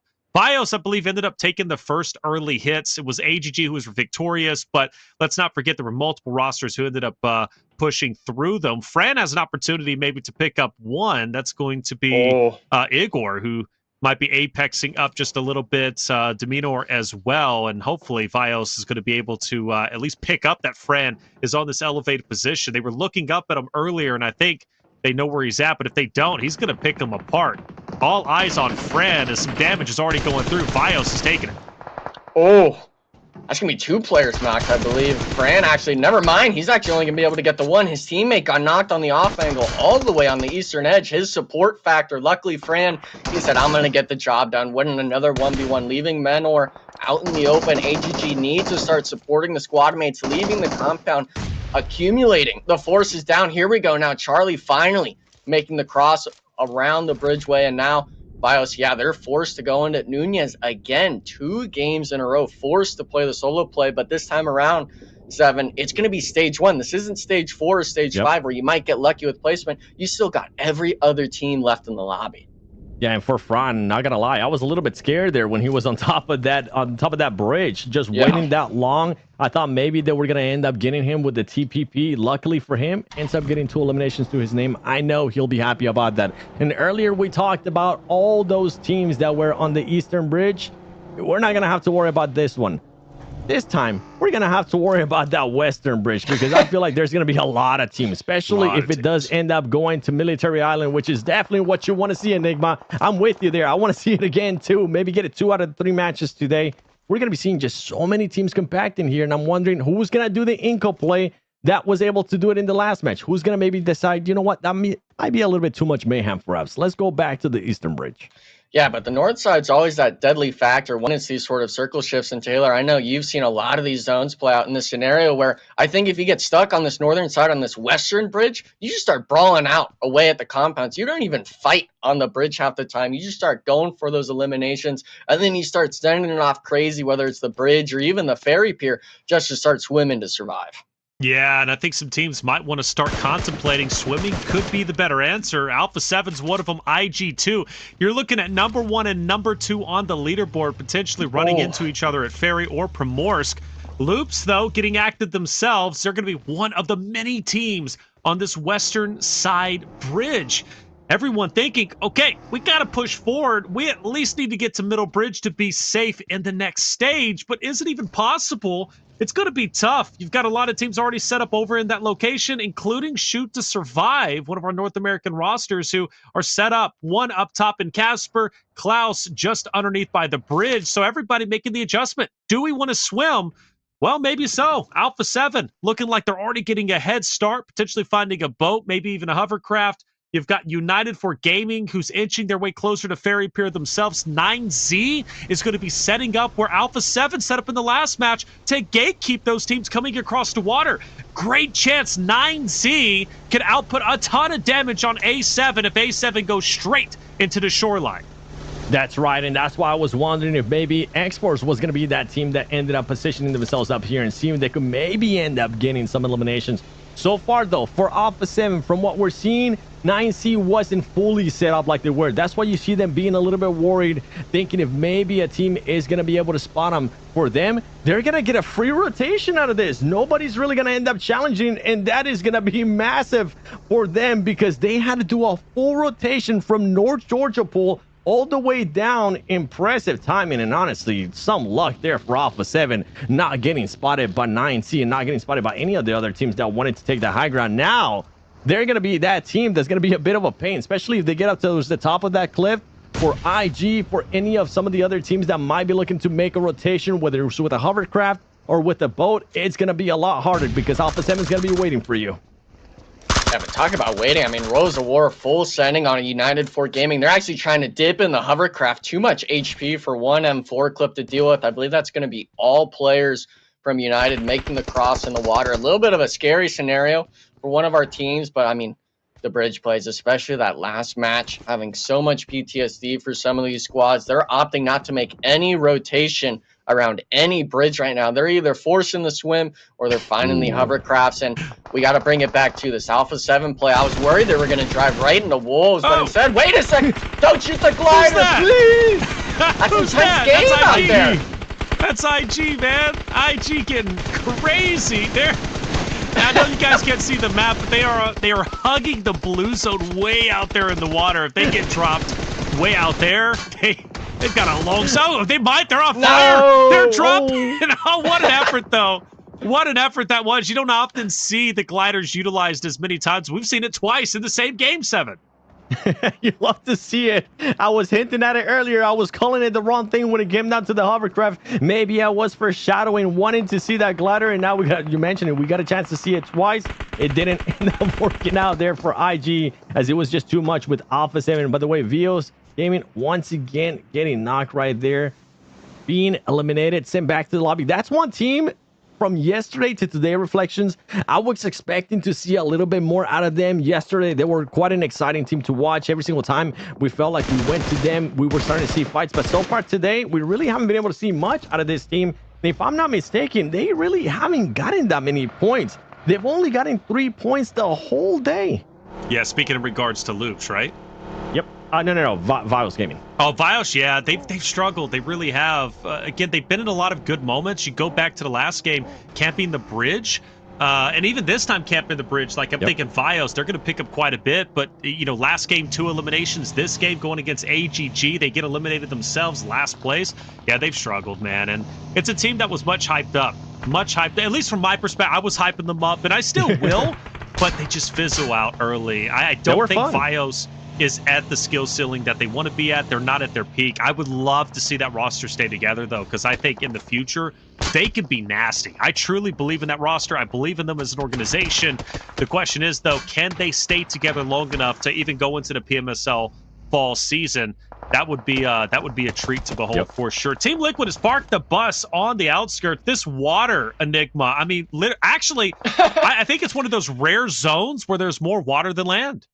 Oh, yeah, of course. And it's just, unfortunate we didn't get to see too much of that map play. We were hinting at it with the glider when it was getting shot at, but half of it being, I guess you could say, forsaken by the water. And Alpha 7 really loving these zones because we know for a fact that they'll be able to work the shoreline in some way, but gotta bring it back always. The bridge, we knew it was the west bridge this time around instead of the eastern one. It's going to be shoot to survive, gatekeeping, I believe, Royals of War, but Inco Gaming, they're still going on the full aggression. They don't care about these engagements. They're saying we're going to at least give ourselves that fighting shot, and that's something that they have been securing more and more as the matches go on. And look at this, they're still driving up towards AGG. The 3-man full spread out, not realizing Inco is sitting in blue zone this entire time, and 7 getting the off angle here. 7 Worlds finally applying the pressure to AGG when it matters most.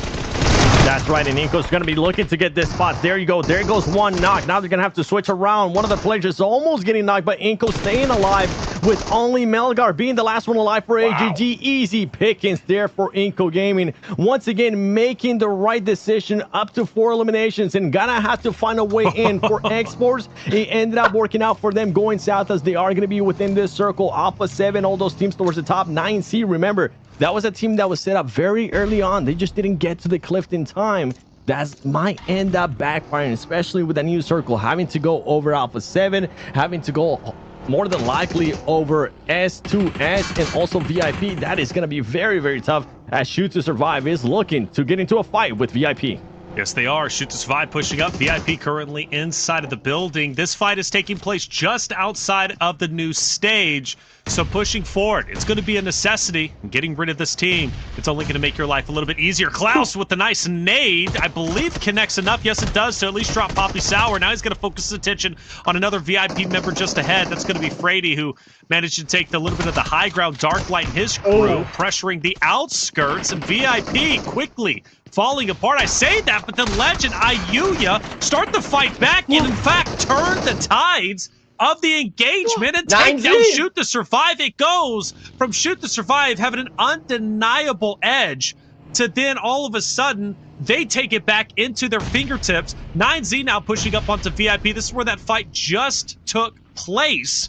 And 9Z won it. 9Z said, well, if you couldn't get the job done, we can. We believe in ourselves. And they've got a tall task ahead of them, man. Again, all of this engagements, all of these fights are taking place outside of the stage. And, well, not only is it 9Z, you also got Influence Rage and Lil Boy's pushing up with Diego. You got 9Z, VIP, Influence Rage, and, well, Loops. They're going to be the gatekeepers waiting for all of this to finish so then they can finish off anybody who ends up rotating in. And surprisingly, Enigma, everybody's broken away. They've disengaged, and they're full sending it to the shoreline. Whoa!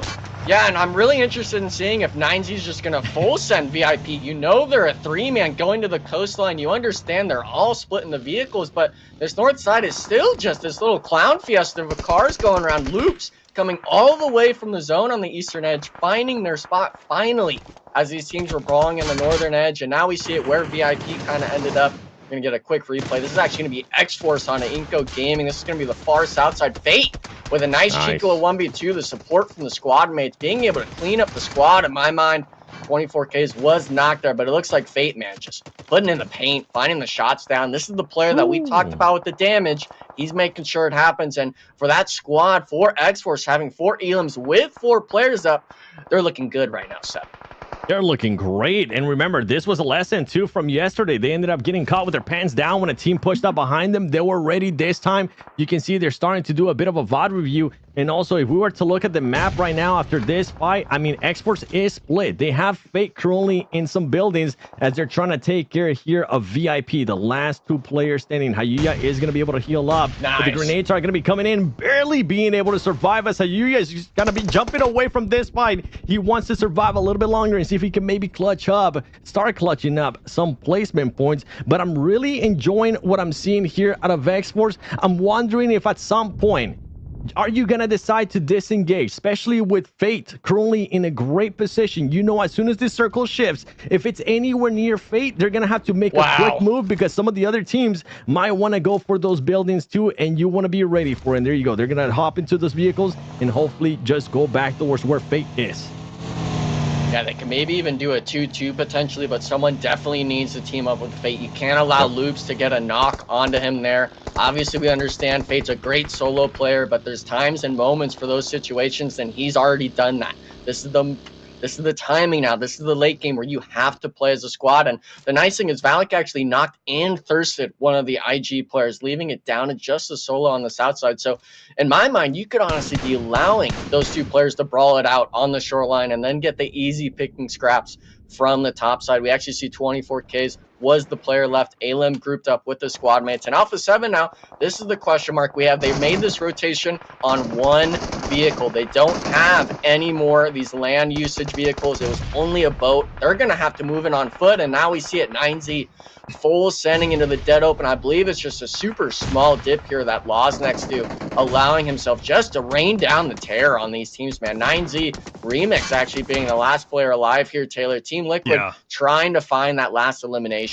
Yeah, it's a terrible spot for 9Z and Influence Rage to finish the fight that started a little bit more north. Remember, everybody disengaged, full sifted south, and well, they end up in an open field in between Team Liquid, X-Force, Loops, Wolves, Alpha 7, and I mean, the smoke is going to help, but only so much. It's only a matter of time before this 9Z roster is fully eliminated. You could even say for Influence Rage Law, who's just up ahead. They're kind of done and dusted at the moment. But the big stories are with Team Liquid and Alpha 7 on the shoreline. Both of those teams potentially clashing once they have to go forward, if they have to go forward. I mean, we're still only in Stage 5 very early on. We've lost a ton of teams, but that's reminiscent and pretty common of these military zones, especially when you look at Stage 3, you've got more than 50% of the zone in the water. There's not enough real estate on land for these teams, the 16 teams, to get into. Therefore, you're going to ultimately lose a lot of the rosters on the bridge and as they rotate across the water, or even in the glider, as we witnessed a little bit earlier. So Team Liquid, Alpha 7, Wolves on the shoreline, that's going to be crazy once they have to move forward. And Enigma, you did mention that 2-2 split for X-Force. They did send Aleem up. He's going to join Fate, so they will continue with the 2-2 splits as a whole, and Loops will stay up there. But, you know, I mean, honestly, other than 9Z and Law, nobody wants to be in the middle. They're going to hug the edge of zone as long as they possibly can. Yeah, and with it being Stage 5, it seems like a Stage 7 sort of circle, even though it's just a little bit of water now, right? We understand just how severe that is to these players. And unfortunately, I believe actually 24Ks was eliminated on X-Force, leaving them down to just a trio, Valak, on that shoreline. Now, I do believe he will be able to play it correctly and kind of weather the storm and stay alive as this off angle. But now my eyes are kind of looking at the 2 northern teams. Wolves Esports Coop's been holding this spearhead spot towards the center of circle, being able to apply the pressure towards Alpha 7. We saw it last game. He dominated that 1v1 against Revo, going 100 for 0 against them. Even though he didn't get that initial thirst on him, he did pick it up at the end from the bleed out. And for Loops as well, being a full 4-man, that's a possibility. But it's always about the time, right? 7, you got to make sure you get that opportunity. And I'm not sure if X-Force is going to give it to him. Yeah, I think they were aware of it right away. As soon as that circle closed in, they made Valak go back towards them in that position. And instead of Loops actually going for a crash, they're just going to be being a little bit patient. They're going to be waiting to see what's going to happen. I mean, Alpha 7 right here, not really going to be able to work with much. as they do have Team Liquid currently holding them off. VIP Esports, Hayuya being the last one alive. For VIP Esports, even though this might not look like a great match, is a great match for this team. They were able to collect up to 6 eliminations so far. Rebel's gonna end up getting eliminated there. There you go, Alpha 7 just getting picked apart left and right between Wolves, between Team Liquid. Not really much you're going to be able to do, allowing actually Wolves Esports to move up very close to where Team Liquid is at. But Tom being able to engage there with the shotgun, finding that player and seeing if he can maybe spot Sheaf. One of the players though from Team Liquid did end up falling down. Hopefully Wolves Esports is going to be able to catch on that. Not that he's going to be able to do much with that, but we'll see if they... Oh, okay, he got back up there. At least Cardozo is close by next to Chief. Chief still throwing grenades. Ayala does end up getting picked up. Going back and forth. Valak as well on the elimination feed, stopping Loop Esports from making any changes. And look at this. Coops now switching spots here with Carrillo. Two of the greatest players from Americas going up against each other. Who's going to be able to win it? Both of them have shotguns. Carrillo's going to have the high ground. Coops gets knocked down by Carrillo as he barely survives. And he's going to be able to secure some more points for Alpha 7. That's crazy. Carrillo stays alive just by the skin of his teeth. And Wolves want revenge, but they've got to dodge nades. They've got to dodge Team Liquid, who's slowly, actually, I should say quickly, pushing forward to take down Wancho. This is Team Liquid's spot. They own military. This is one of their bread and butter landing locations. Team Liquid, they want this game. 4 players alive. If they can take down Wolves, if they can take down Alpha 7, in my opinion, this game is open wide for Team Liquid to take it for themselves. And let's look at where they are on the leaderboard. Currently 7th place. Where did they start? Well, much further down at the start of the day, right? The memes were circulating. People were questioning, is Team Liquid still the team that they used to be? Well, you can argue no, but they want to put all those narratives aside. They saw the memes and they want to prove the doubters wrong. But their job's not finished just yet. Yes, they have the manpower, but Wancho could do a lot of damage with his utility alongside that of his teammates. And while they're looking to do exactly that, let's throw Aleem into the mix. He's going to manage to drop or should be Mythic off in the back lines. Now Team Liquid is being pincered. Wolves know this, and they want to take them down now. They want to push forward and tighten the vice grip and suffocate this Team Liquid roster, and they're doing it. Wolves managed to take down one. Cardozo is bleeding out. Chief and Mystic have no choice now but to just park the bus and hold what they got, because after all, they go forward. They've got to face off against Wolves. They go inland. They've got 9Z. They go behind. Now you got X-Force. Where do you go from here, Enigma?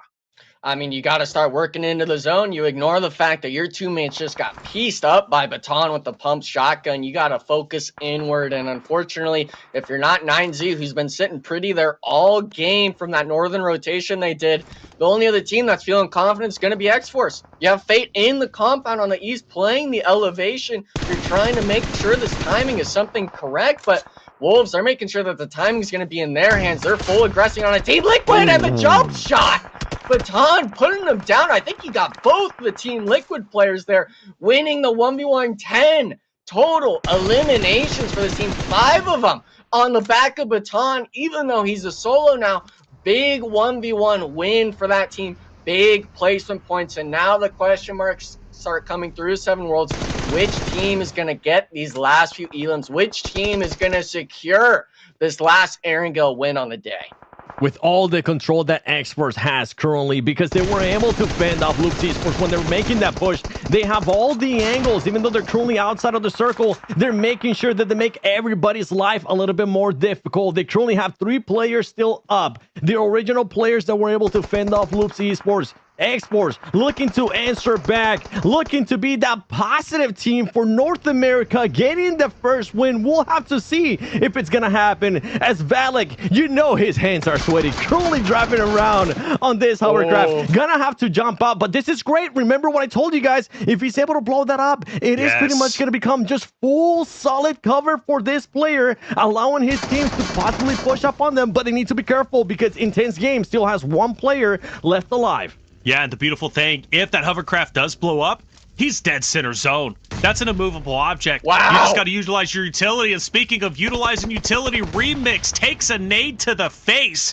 He's in no man's land. Reyes has no choice but to look on helplessly as he'll survive as a solo. X-Force moments away from securing not only their first win of the 2025 Pmsl America Spring season, but more importantly, bringing home gold for North America as a region. Chad, I see you. North America needs to lead Pmsl. Why does this region even exist? Why do we care? Well, we care because of moments like this. X-Force showcasing a truly masterclass, fixing the mistakes from the last game where they rotated into Alpha 7. They were mowed down in the water. They go to the shoreline only to be eliminated in 14th, 15th place. Now X-Force are reaching the top, the pinnacle, and a chance to win is here, but it's not guaranteed. We've watched solos in the past make big impacts. State Coops a couple of games previously, or even Reyes. But Reyes will take down the other solo, and now the cat's out of the bag. X-Force knows where he's at, and it's a 3v1, and Reyes is out in the open, going against Valak with the hovercraft, Aleem with the car, Fate inching closer and closer. Reyes has no choice but to just throw out any type of smoke, any type of concealment. But here it comes, X-Force for North America's first win, just around the corner. Aleem gets to run over, and it's official. North America on top of game number 4. They take the win, and it's X-Force full speed ahead, baby. X-Force being able to clutch up their win there. Reyes, in a way, saving X-Force as well, as Rafa from Intense Game had 2 players in their eyes. He was waiting for the right moment, and the right moment, luckily for X-Force, didn't come soon enough, as Reyes was able to stop him right there. This is great to see. Great performance out of this team right from the get-go. They wanted to make sure that they have all the players alive there towards the end of the game. They still had 3, and that was huge. That was just enough Enigma because they were able to fend off a lot of people, and the way that they were able to actually fend off Loops Esports and Inco Gaming, that just showed me a lot from what they learned from yesterday, because yesterday it seems like they just kept getting surprised over and over again. I think it's a big sort of weight off their shoulders, right? They had been underperforming so severely, and for this squad to be able to come in and, like you said, actually have to make their most out of some of these situations, go after some of these fights. It's not like they were gifted that win. They had to make the rotations, they had to take the gunfights, and ultimately the end there, I know you were kind of stressing as much as me when it came to that solo getting in nade range.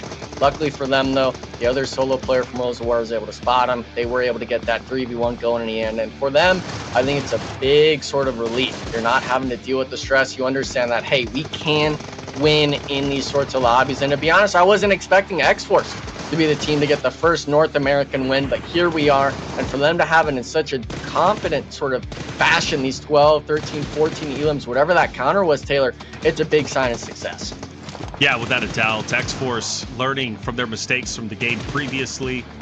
This time, wasting no time, getting the Primorsk, taking a boat, taking a hovercraft, and actually even taking a glider, right? So sent Fate in the glider. Remember, he was just hovering above like the bald eagle for North America, baby, scouting the landscape, saying, hey, all is clear. We got all the real estate we want. Nobody has settled. Come on over, boys. The water's fine. They did exactly that. And by setting up early and taking one of the furthest portions of the southern, like towards at least the southeast portion of military, they were able to set up nicely. Everybody wanted to get there. Everybody wanted that shoreline. Alpha 7, Team Liquid, Wolves, and even Loops, right?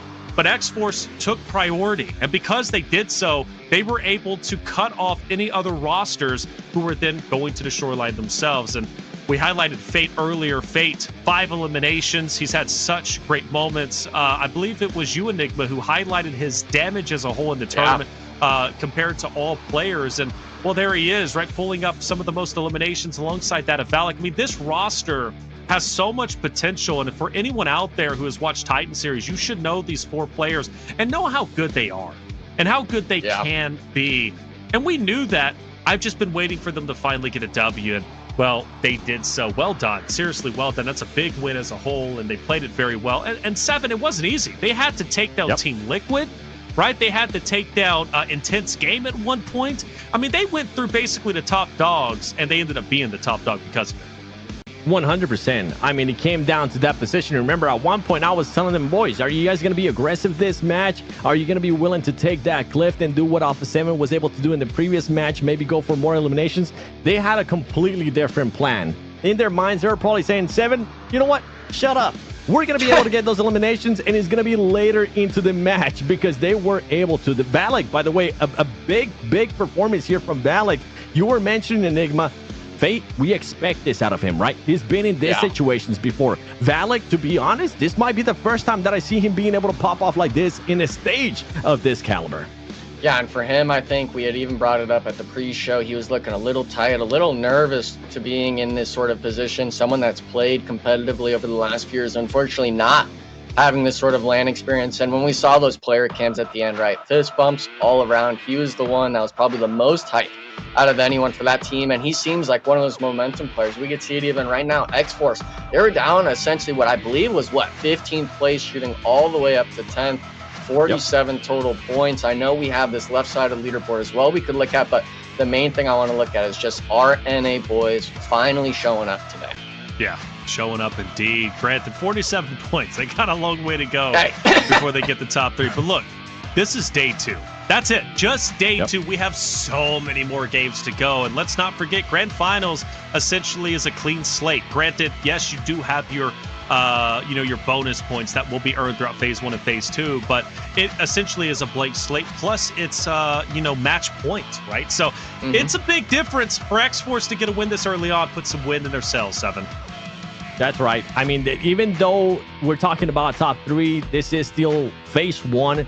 We still have phase 2 for a team to be able to get this pressure off their shoulders. As Enigma was saying, finally being able to get this win, finally showing why we talk so good about them, why we hype them up.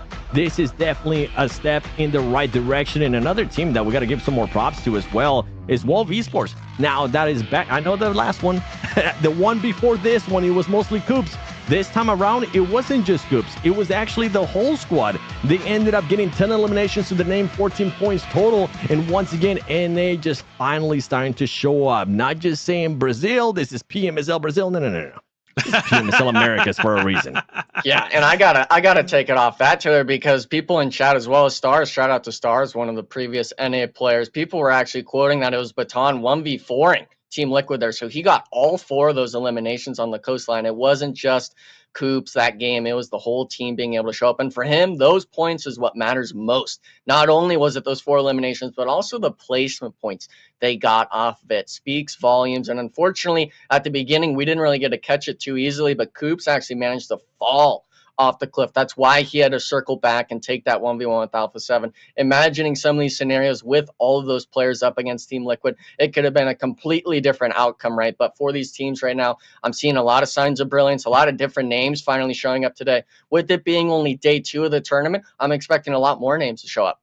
Without a doubt, history has been made. North America has got a victory, and they did it before Latin America, mind you. So now it's only Brazil and North America have won so far in Pmsl Americas. Well, that's all the airing gals we've got for today, but still 2 maps remain. We've got Miramar coming up, and don't you forget, yesterday, Miramar gave us some of the highest scoring games for certain individual rosters. Intense game being one of them. Do they return to the podium? Do they overtake Alpha 7 again? We'll find out after the break.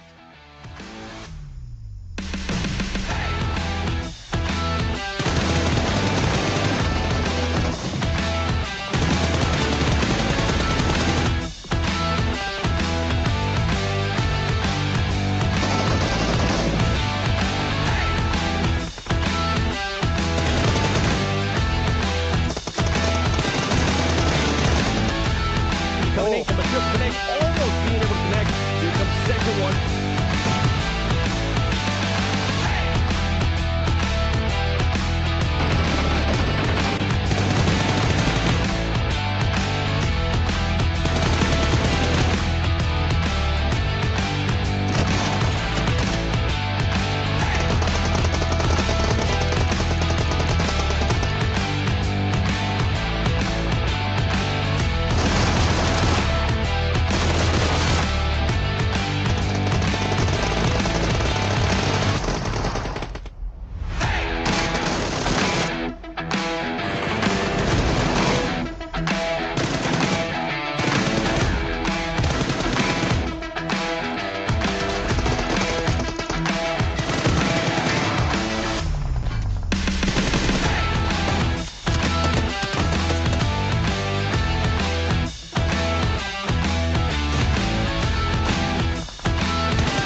to connect, almost being able to connect. Here comes the second one.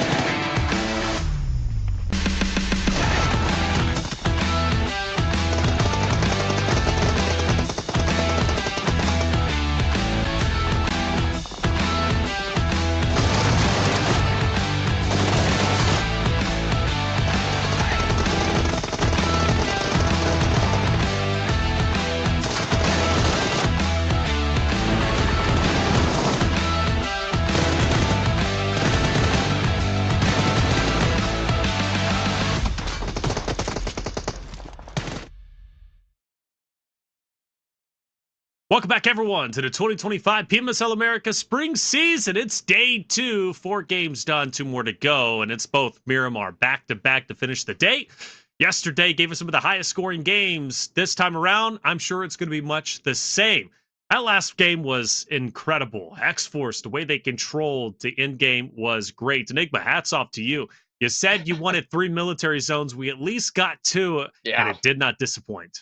Hey, I mean, for the most part, the chaos ensued. First game, it was that Eastern Bridge. Then afterwards, it was the Western Bridge in 7. I know you've got your opinions on the milli zones and stuff like that, but the beauty of it is you and I aren't playing these games. So we get to just watch the madness happen and see these teams have to suffer through those sort of zone shifts. I'm with you. What you mean? I like them. I like the madness. I was the one calling maybe something in bridge, but yeah, I'm being toxic. That's too toxic. Let's keep it with just Millie. But you know what? We're going over towards Miramar. Give me some PMGC finishes. Give me some PMGC all the way towards the east on the islands in Miramar. Ooh. I want chaos. I want down and dirty zones. Get diabolical, baby. That's what I want. Speaking of diabolical, X-Force, again, the way they controlled that was just chef's kiss. Beautifully, beautifully done. Valak was a large reason for the success on that map for Erangel, and Sarpatch recognized that and therefore had a chance to grab Valak after their big map 4 win.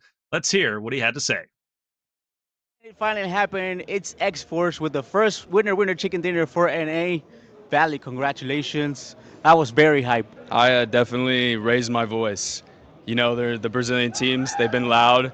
And so I made sure when we win this game, I was going to be the loudest person in the arena. We felt very confident. You know, we said we were going to use the hovercraft strat, and we killed loops with it. They tried to crash us. I mean, our confidence is through the roof right now. That's awesome. Love to hear it. You and Fate with the most kills in the team. Things are popping off? Yeah, so we called our coach, and, you know, he told us to mentally reset. The first 3 games didn't go our way. We're making bad decisions, bad calls. He said, take a deep breath. He says, we're all very experienced. Mm-hmm. And he said, like, take every match as a new game. So that's what we did. We calmed ourselves and, we won the game. So, bro, first of many. Let's go with Nate. Big fan of that interview. Valak saying he raised his voice. From what I'm hearing, apparently that's not common. So for him to get hyped up and get aggressive means he's truly feeling the moment, feeling the energy. That's what LAN brings. Enigma, he even said it, using the hovercraft strat. That was something we witnessed during Titan series, and it was something they made sure they wanted to use. Yeah, and I mean, if you're confident with the hovercraft, bring it out, baby. All of you can use it. Everyone can be safe and secure. And I love the fact that he said that loops crash gave him loads of confidence. That's what you want to hear. And for them coming into these last 2 Miramar matches, I'm hoping we could see that confidence, hear him potentially later on, getting the loudest in the room again, not just this one time of the day. Not just the one time of the day, baby. Great interview as a whole. Wonderful to hear from Valak. Anything you took away from it, Seven? For me, it's just that mind reset. That it's completely different, right? I know we didn't get a chance to play the interview at the beginning of the day, but you can see just a little bit more confident, having his chest out, standing up straight, and that's what we want to see out of this NA teams as we are going to be jumping into the first Miramar of the day, because we're still gonna have one more, and I'm wondering if some of the teams that ended up performing so well in Miramar yesterday are gonna be able to do it again today. Reflections.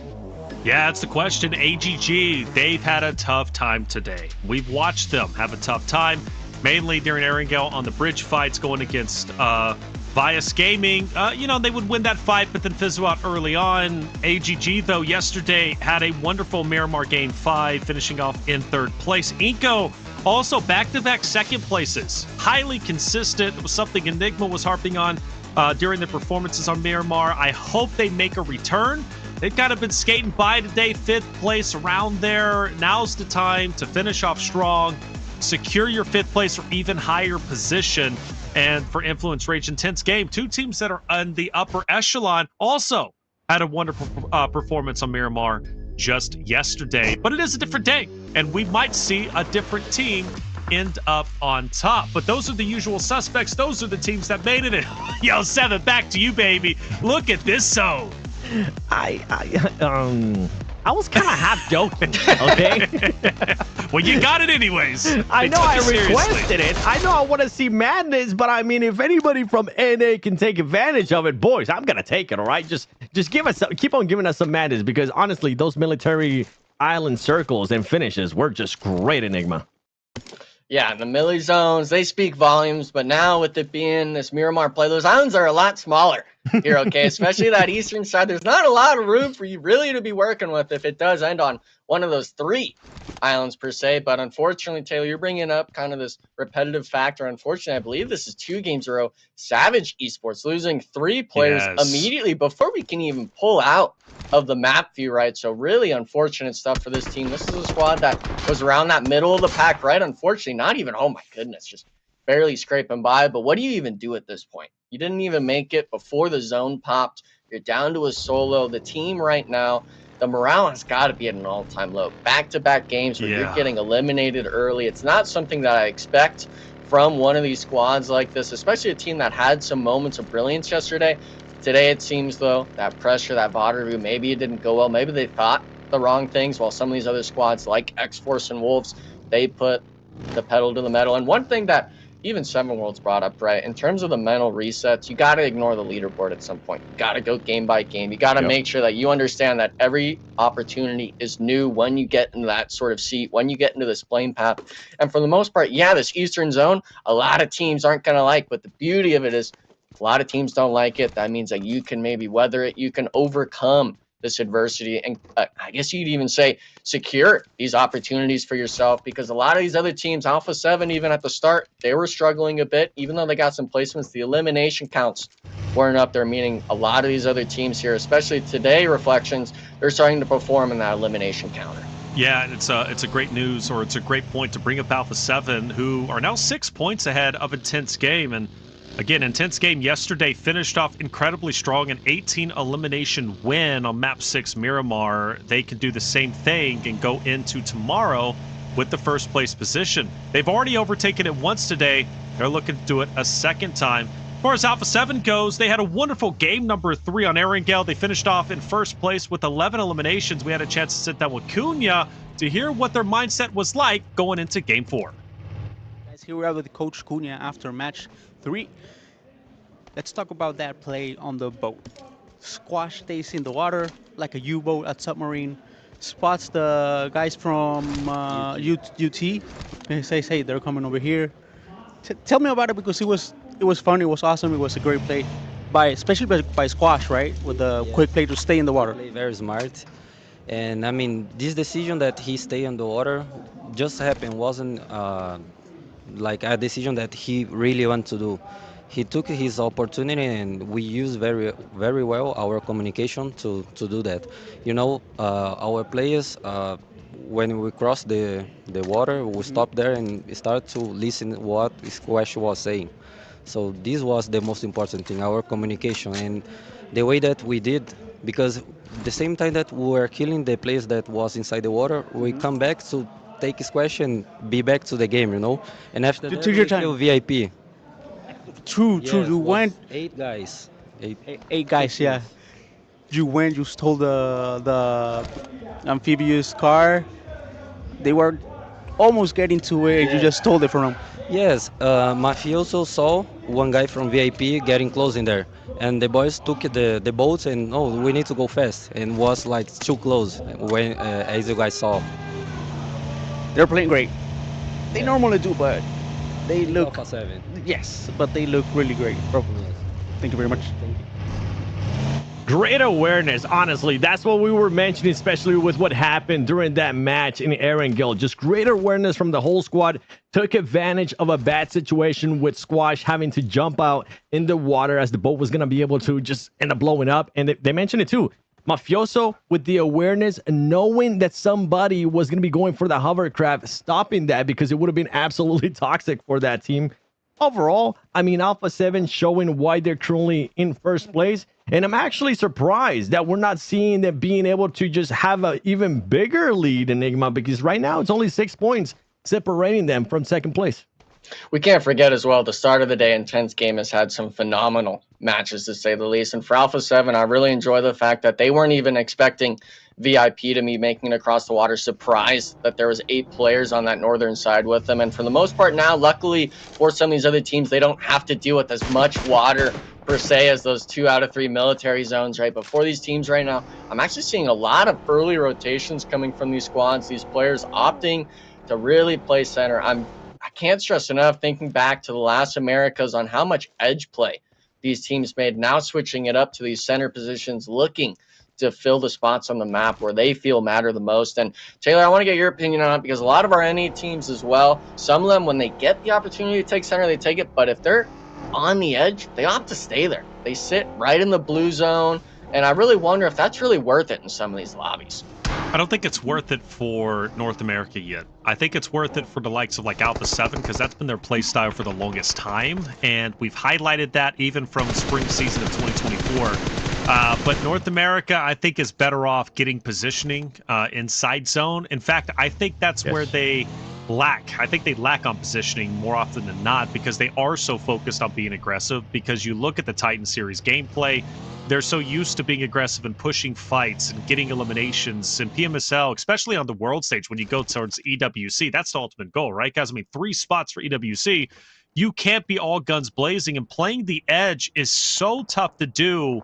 You've got to be built different. I don't think NA is currently there. So for like X-Force, for example, moving in, why did they win that last game? Let's talk about it. Well, that last game, what did they prioritize? A rotation, going from mainland, going to the southern portion of military. And because they set up early on, they find the most success we've ever seen them find, instead of playing the edge and pushing teams like they typically do.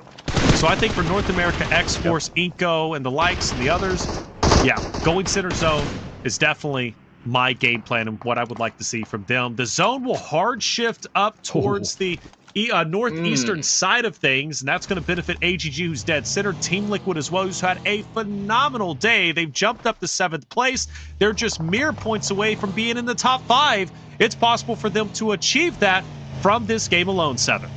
Yeah, I'm just glad you guys weren't able to see me there while you were cooking with what you were saying, Reflections, because I was probably looking just like a bobblehead, just nodding my head up and down. Yep, I 100% agree with what you're saying in regards to some of these teams definitely need to be able to prioritize just the zone a little bit more in regards to not just trying to be so aggressive. I was expecting them to be aggressive because that's usually what I'm used to seeing, especially out of X-Force, right, earlier into that match. But for them to make that shift, make the right call in that situation, as Valak was able to say it, that's what we want to see more out of. And one team that I actually want to see a little bit more out of today, especially in these last 2 matches, it's going to be 9Z. Yesterday, I mean, we saw them perform well in Erangel. So far today, we really haven't seen much out of this team. But yesterday, during Miramar, we really didn't see any pop-up performances from this team. Just to refresh everybody's memory, they ended up with 11th place, 4 Ilms, 15th place, 0 Ilms. So hopefully we'll be able to see something out of 9C. A team that was quite exciting to watch yesterday. Today, they're kind of letting me down a little bit. But now we're going to be switching over to X-Force in a situation where they're going to have to be defensive here, and they're going to have to be defensive against Alpha 7.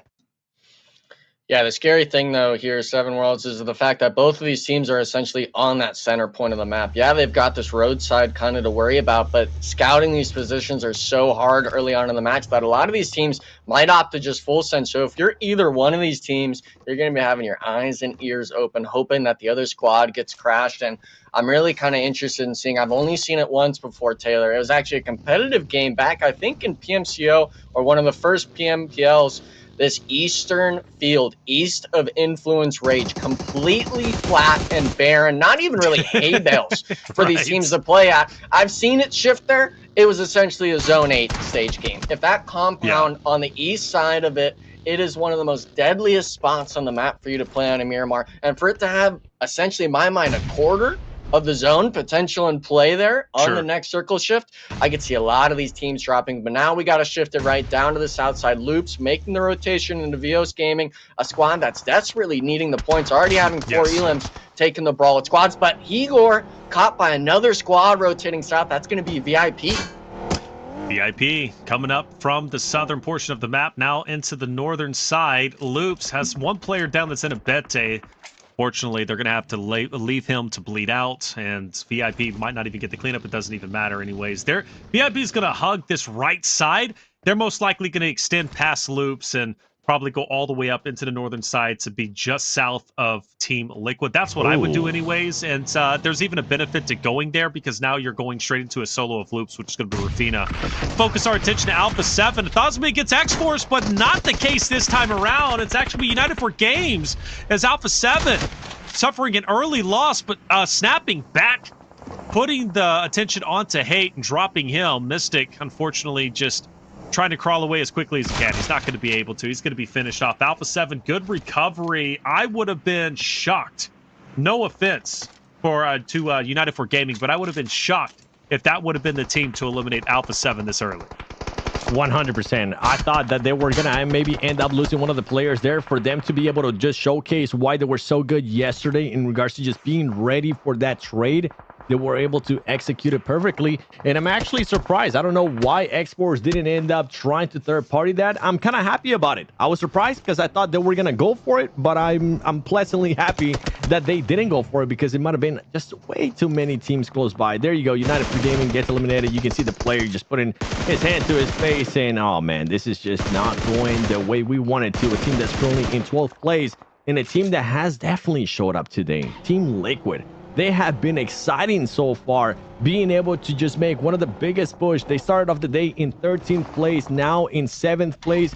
Usually they say Miramar is our favorite map. Miramar is our map. Let's see if that is actually going to be the case today. Yeah, Miramar, especially with Team Liquid, looks like they're holding a 2-2 split. Cardozo and friends holding down the backside while Ayala holds the spearhead, maybe even contesting Charlie, the AGG solo player, which, by the way, before we saw that circle shift, AGG had a full 4-man spread, essentially on 50% of the map. So them coming through, unfortunately, we're going to see it now, actually wondering what happened with that Savage Esports player. Well, he just got eliminated, 0 points, losing 3 players early on. It's not something we really were expecting much out of, but it's really tragic, especially Taylor, that it's back-to-back games. You guys lost so many players like this. Yeah, back-to-back always feels bad, and it's hard to recover from that. You know, you have the short-term memory. Next game's going to be different, and then you go into the next game, and it's not different. You're like, what's happening? Why does this keep happening to us? And sometimes it's not a good answer. It's just the unfortunate circumstances you run into. And that's just how the cookie crumbles, unfortunately. For AGG, 4 players alive, you know, big fan of this roster, but man, today they've been in shambles. It's been incredibly difficult. They've managed to get the best of Vias Gaming multiple times, but aside from that, AGG has not been able to come alive. This game, they're dead center. At least positioning-wise, they're great. Of course, the next stage is going to be popping up soon, but it still benefits AGG. They've got the high ground. Now, they do have Team Liquid ahead of them, but I'm thinking anyways, AGG, based off of where they're at, unless they get into a skirmish with 9Z or Alpha 7 who push into them, I think they're chilling until endgame. Yeah, and for AGG, I was just looking at how spread out they were. As soon as the circle closes in, they decide to become a little bit more compact. So great play, great awareness there out of that team. And yeah, you mentioned, I mean, today hasn't been going their way. Yesterday really wasn't going their way either, as they only ended up getting just 15 points. IG, one of the players getting knocked. Expert on the elimination feed. Okay, 24K. We see you being able to get the knock. And Wolves, so far today, I'm pleasantly surprised with what they have been able to showcase, especially on the second half of the day. Hopefully this continues on. This is a team I feel like, I don't know if I'm speaking for you guys, all right? But I feel like a lot of us expected this team to be the NA team that got the first win. Am I right on that, or am I... Of course. Striking out. Wolves? Yep. Yeah. Honestly, Inco, man. But then again, Wolves, I thought too. But either Wolves or Inco, without question. X-Force, no way. See, I was thinking X-Force. Obviously, Inco, that had their second places, but they weren't really that close to wins. It was more they were sneaking by with some of the placements. But now we're wondering what happened on the north side. X-Force, they were forced into this fight with Shoot to Survive. Full rotations around from Klaus, Valak, needing to support his teammate. Getting the full sun play, and his teammates baiting him out in the open. Alem, unfortunately, being knocked in the process 1-for-1. But X-Force, they're the ones set up for the revive. They're the ones set up for this engagement. Shoot to Survive now having to turn their backs from the inside of zone towards X-Force here. And Taylor, I'm wondering, yeah, Shoot to Survive, you got to take this fight now. You can't allow this reset to come through. Where's the pressure going to be coming from? Yeah, and I hate to see NA on NA violence, but yeah, you're right. You're Shoot to Survive. You've got to push an X-Force. You've already got faked out. You've outputted a lot of damage. Your compound is up for grabs, but are you willing to do it? Are you willing to take this opportunity? Well, they're doing so. They'll get the full finish onto Fate. X-Force would have to fight it out with just 3 players alive, but Shoot to Survive has 3 themselves, so it's an even fight. But Papa Blue's moving in, and it's going to start ticking harder and harder, especially when stage fights begin. So finishing this fight quickly is only going to benefit you, but Aleem is looking to turn the tides, taking down Bob, focused on Casper. Casper splits the difference alongside that of Darklight. Will take down Aleem. It's now going to be a 1v1, actually. 24K versus the last remaining player of Darklight. Darklight, so weak, finished off by Playzone, and it will be X-Force moving forward. But man, they're doing it with just 1 player, and it's 24K. I know that hurts. It definitely hurts, but at least for them, being able to secure 2 eliminations, it's going to be tough for this player to get any more points, but I'm hoping it happens. Something that we didn't get a chance to see in the map, and we didn't get a chance to see because this fight was going on, was Alpha 7 was able to catch somebody from AGG. Remember I said AGG might have been a little bit too spread out? Alpha 7 caught 1 player that was very close to them, and they made sure that AGG back up. I wonder if that's going to allow Alpha 7 to just get some more terrain, especially when we end up getting the next circle. You can see AGG is still there towards the center, being a little bit too split out for my liking, especially with the way this team has been playing, and they need to make sure they come back quickly because all of those teams, Alpha 7, VIP, Influence, and maybe At Loops into that too, they're going to be looking to find a way to get in. And meanwhile, Coops is currently knocked down, and he's a player that currently has 2 eliminations to his name. Luckily for him, his team is close by and will be able to pick him up.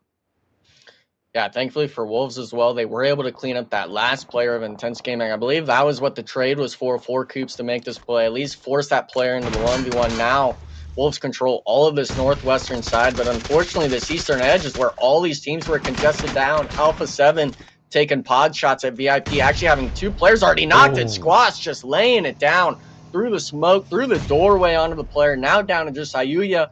Influence Rage as well, hearing the commotion, trying to get their piece of the pie in it. And I think you're going to be right here, 7, about AGG and Alpha 7. They allowed Alpha 7, the most dominant team in the lobby, to get this information on your squad. You need to allow yourself this opportunity to try to keep back this Goliath in the lobby. All these teams fighting on the eastern side, you got to look for your piece of the pie here and try to get these eliminations, because if you're the 3-man right now, you got to be looking for the fight. Yeah, and AGG might end up getting distracted here with some of the fights going on. I know we currently have Influence Rage versus Loops right in front of us, but some of those teams were rotating around. Vitinho now continuing on the fight here against Loops, being the last player alive. Loops Esports up to 4 eliminations. Some players are still alive for Influence Rage. It is going to be a 3 versus 1. The grenades are going to start coming in. Jago, all of the buggies going around. Little boy going for the push. Is going to be able to connect. Having Vitin very, very low on HP. Can he actually find them through that smoke? And there you go. Loops Esports Vitin does end up getting eliminated. And what I was going to end up saying is Alpha 7 taking advantage of AGG playing way too spread out, way too confident, and being able to pick them apart. And all of that north that was controlled by AGG is now controlled by Alpha 7. That's right. And also for Team Liquid's sake, Team Liquid stayed in the back lines. They will pick up the last remaining player of AGG and now can capitalize on Influence Rage, who now has to push into Team Liquid. And matter of fact, this is a beautiful chance. They might be able to third-party this fight between Influence Rage and Alpha 7. By doing that, you're killing 2 birds with 1 stone. You're getting the top dogs out of the lobby, plus the other top 3 team, putting Team Liquid definitively in the top 5 running. but will they choose to actually be the aggressors? Well, at least at the moment, I don't think so. We focus on Eco against Wolves. Nice shots from 7. That's going to drop Wacho up ahead. He'll reposition with the nade, or even the smoke, I should say, to maybe focus on to Coops, Doran, laying as low as he can. He wants to make sure he takes the perfect opportunity to attack onto McGrellin as well as Adrian. And the chance has arrived. You see him poke his head up, but the smoke unfortunately obscures his vision. He can't effectively attack. McGrellin pushes forward, but now McGrellin's getting double teamed, and he's taken down. Inco is out. And again, the question remains, Team Liquid, Influence Rage. Does Team Liquid aggress onto them? Well, no, they don't. They sit idly by there, taking their time, and Alpha 7's taking the opportunity now to take down Influence Rage. Yeah, unfortunately for Influence Rage, just in between both of the powerhouse Brazilian teams, right? Team Liquid and Alpha 7, who, by the way, both have all 4 players remaining. Going to pick them apart, even at distance. You're wondering if they were going to make the move. No, they're going to sit, wait, and be pretty. The southern side is for Team Liquid's sake to take. And for the north side, obviously, we just saw that Wolves fight. Luckily, Doran was able to win that crucial 1v1, then get support from Coops. But now, you're only a duo, Wolves. You've got to deal with Alpha 7, who just completely wiped AGG. Wow. Royals of War takes the action to you, and here we see it. Revo spearheading it with the vehicles. Coops trying to make the magic happen, but as a 2-man, as the Ridges are given up from the man advantage, can you really even take the fight here? Do you have to rotate away? And I think Wolves understand it here, Taylor. They got to find this fight in their favor. They got to find one knock, and Revo might give it to him. Coops, you got to land the shots here. He gets the one on the star player. Coops making it happen right now. Yeah, Coops, he's going to go ahead and go up the hill, focus attention on the remainder of the Alpha 7 players. He's not going to be overly aggressive, but he's going to keep that pressure up, right? He wants to make sure Alpha 7 knows his presence is there, but where are these shots coming from? Way off in the distance, I believe, Royals of War. That game plan from Coops, now fully gone, and also take into account, Revo's not fully dead yet. Alpha 7, get him back onto his feet. You said it, Enigma. Taking down your star player, taking down the top eliminator in the tournament. Well, he gave it his best effort, but Revo's back in the action. We're down to our top 5, and Alpha 7 is already on 11 eliminations. Great positioning on the map. They can't be stopped. What's the most that we currently have? 16, if I'm not mistaken, that they were able to pop off yesterday with IG. I think Alpha 7's looking to break that, and I'm with you. I think Coops was wanting to make sure that he ended up securing that elimination, but he ended up overextending, allowing Rowe there to get an angle on them, and that's the thing. I mentioned it earlier with Alpha 7. They're always there for the trade. They're always there. If given the opportunity, they're going to try to go and pick up that player, especially of the caliber of Revo. But now, what are these 2 players going to be doing? One thing, I got to give props, even if they do end up getting eliminated. Coops, once again, being able to just show up for his team, having 4 eliminations to his name, and then we go over to Alpha 7, and everybody's currently getting eliminations. It doesn't matter if you're Rebo, if you're Squash, Carrillo, Mafioso, everybody has 2 or more to their name.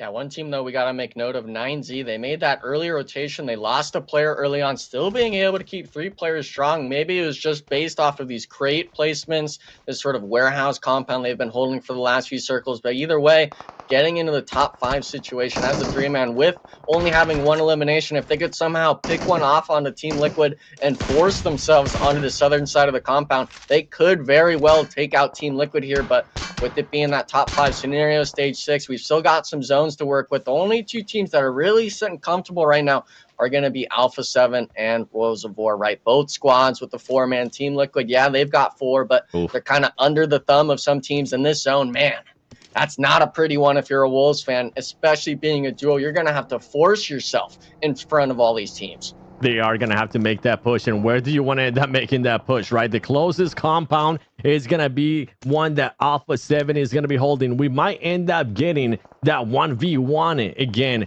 between Carrillo and Coops. And boy, I'm pretty sure Coops will be looking forward to hopefully getting that rematch as Team Liquid. I mean, we were mentioning them. I mentioned them once again. Reflections, this team saying that Miramar is one of their favorite matches. So far today, they've been popping off, going off here into the first Miramar. They are currently in a top 5 situation with 3 eliminations, and the best part is that they have all players alive. They might be able to take the fight there towards 9C. 9Z, is it possible to take them down? Well, absolutely, but they're going to be a little bit forward. And oh, this guy, Remix, he's going to be annoying. Sitting in the bush, in the corner, and Team Liquid, all four of them, might potentially push into Kogoat and Milos, not knowing Remix is sitting in the corner. And Remix takes at least 2 players down. I'm going to be so annoyed if that ends up happening, but it's the smartest play you could possibly imagine. The Bush Wookiee himself, Remix, and he's waiting. He's hungry, and he knows it's going to happen. Mythic will be the first one to push up. Ayala just behind him. And Enigma, if you're playing in this situation, if you're Team Liquid, do you even check this corner where Remix is at? No, you don't check it, but you're also common to your teammates. Don't go into the crates, guys. We know there's going to be someone in here, whether it's you're expecting it to be a 3-mana 9Z or a solo from another squad. Luckily for them, it's going to be just the 3-man here with Remix on the outside. But I think a blessing as well for Team Liquid is if they were able to kind of step on that landmine that is Remix. He doesn't have a DBS in his hands. It's 2 auto guns. It takes them a bit more time to get that first initial knock, especially when the player doesn't know you're there. They're going to kind of do that weird run where they keep going through, not expecting to get shot at that moment. But a lot of these teams, we were wondering kind of how they're going to end up. I'm surprised Wolves is actually even able to find the spot in this circle shift, but it seems like it's only going to be a matter of a few seconds. The circle shift's about to pop. With it being stage 8, it's going to actually shift dead center, and Alpha 7, they've got to move a little bit, Taylor. I'm kind of feeling a bit uneasy on this positioning. Yeah, Alpha 7 has to move. You know, they were feeling great about their spot just a little bit earlier before stage 8 ended up popping up. And then, of course, because they had a compound, they had a little bit of that high ground, and everybody else potentially had to push into them, but now not the case. So for them, 9Z, Team Liquid, they're going to have to push into them, or at least push around them. Either way, they've got to take care of them. That's the reality of it. And those nades are hurting for sure. 9Z, most likely chilling for the time being until Team Liquid gets finished off. And this is just going to be a wild symphony of eliminations. And Coops will also find the end of Carrillo's gun. They're in a bad spot themselves. So 7, this is going to be a wild ending, but all eyes on Alpha 7, 9Z, and TL. Alpha 7 is going to be using that utility to their advantage, though. You can see now the smoke cloud coming in, that curtain coming in, and it's going to allow them to push up. Team Liquid, though, they're trying to get ready. Mafioso gonna be able to find them, but Mafioso's gonna get spotted by Ayala. That's gonna be a massive disadvantage there for Alpha 7 with their anchor being down. And on top of that, Rebel's still trying to get this eliminations on Wolves. There goes Wolves. Top 4 situation here for Alpha 7, trying to find an opening. The grenades are gonna be coming in. It's not only gonna be between Team Liquid, 9C is around as well. And on top of that, you have Row 19 just being patient, waiting for the right opportunity. All this utility from all these teams that have been patient, that have been waiting for the right opportunity. It's going to be close quarters. I'm pretty sure we're going to end up seeing some shotguns as well, but who's going to be striking first? Team Liquid was able to do it in regards to Mafioso, getting him whenever he peeked out, overextended too much. 9C, they're not even moving, boys. They're just waiting to see what Alpha 7 and Team Liquid are going to be doing. And for what it's worth, I love where 9Z are at. They're in this like fatal triangle. They can funnel everybody into them, and each of them can cover each other's angles. They're not just stacking on top of each other. Their line of sights, they can cover so many different paths. Their opponents are pushing a Mythic just on the opposite side of Remix, who's been the Bush Wookiee. He's been bush camping for the longest time. Finally, 9Z gets active. They have no choice but to shoot. Remix with 2 TL members in front of him. The question is, when does he choose to attack? Is this the moment? They haven't spotted him. Remix, you can pick up 2, you can pick up 3, and there he goes. 1, 2, get the 3 on the cheap. He switches guns, he drops, but still a devastating effect. 9Z getting active. They want to capitalize off of these downs. They know they've got Team Liquid dead to rights, and in fact, Team Liquid are now out. 9Z did exactly what they needed to do. Yeah, but now we're leaving it up just to Kolgo. Milos wasn't able to survive, and now the nades come through. Alpha 7 understands the situation now, somehow finding a knock as well across the map. 3v3 situation. Alpha 7, they're on top of the crates. They've got the uphill advantage now here, 7. Will they be able to find the nades? Revo's got a few in his bag, but the reset comes through. Can they find the angles? And for Rose of War, I think you got to get up on here. You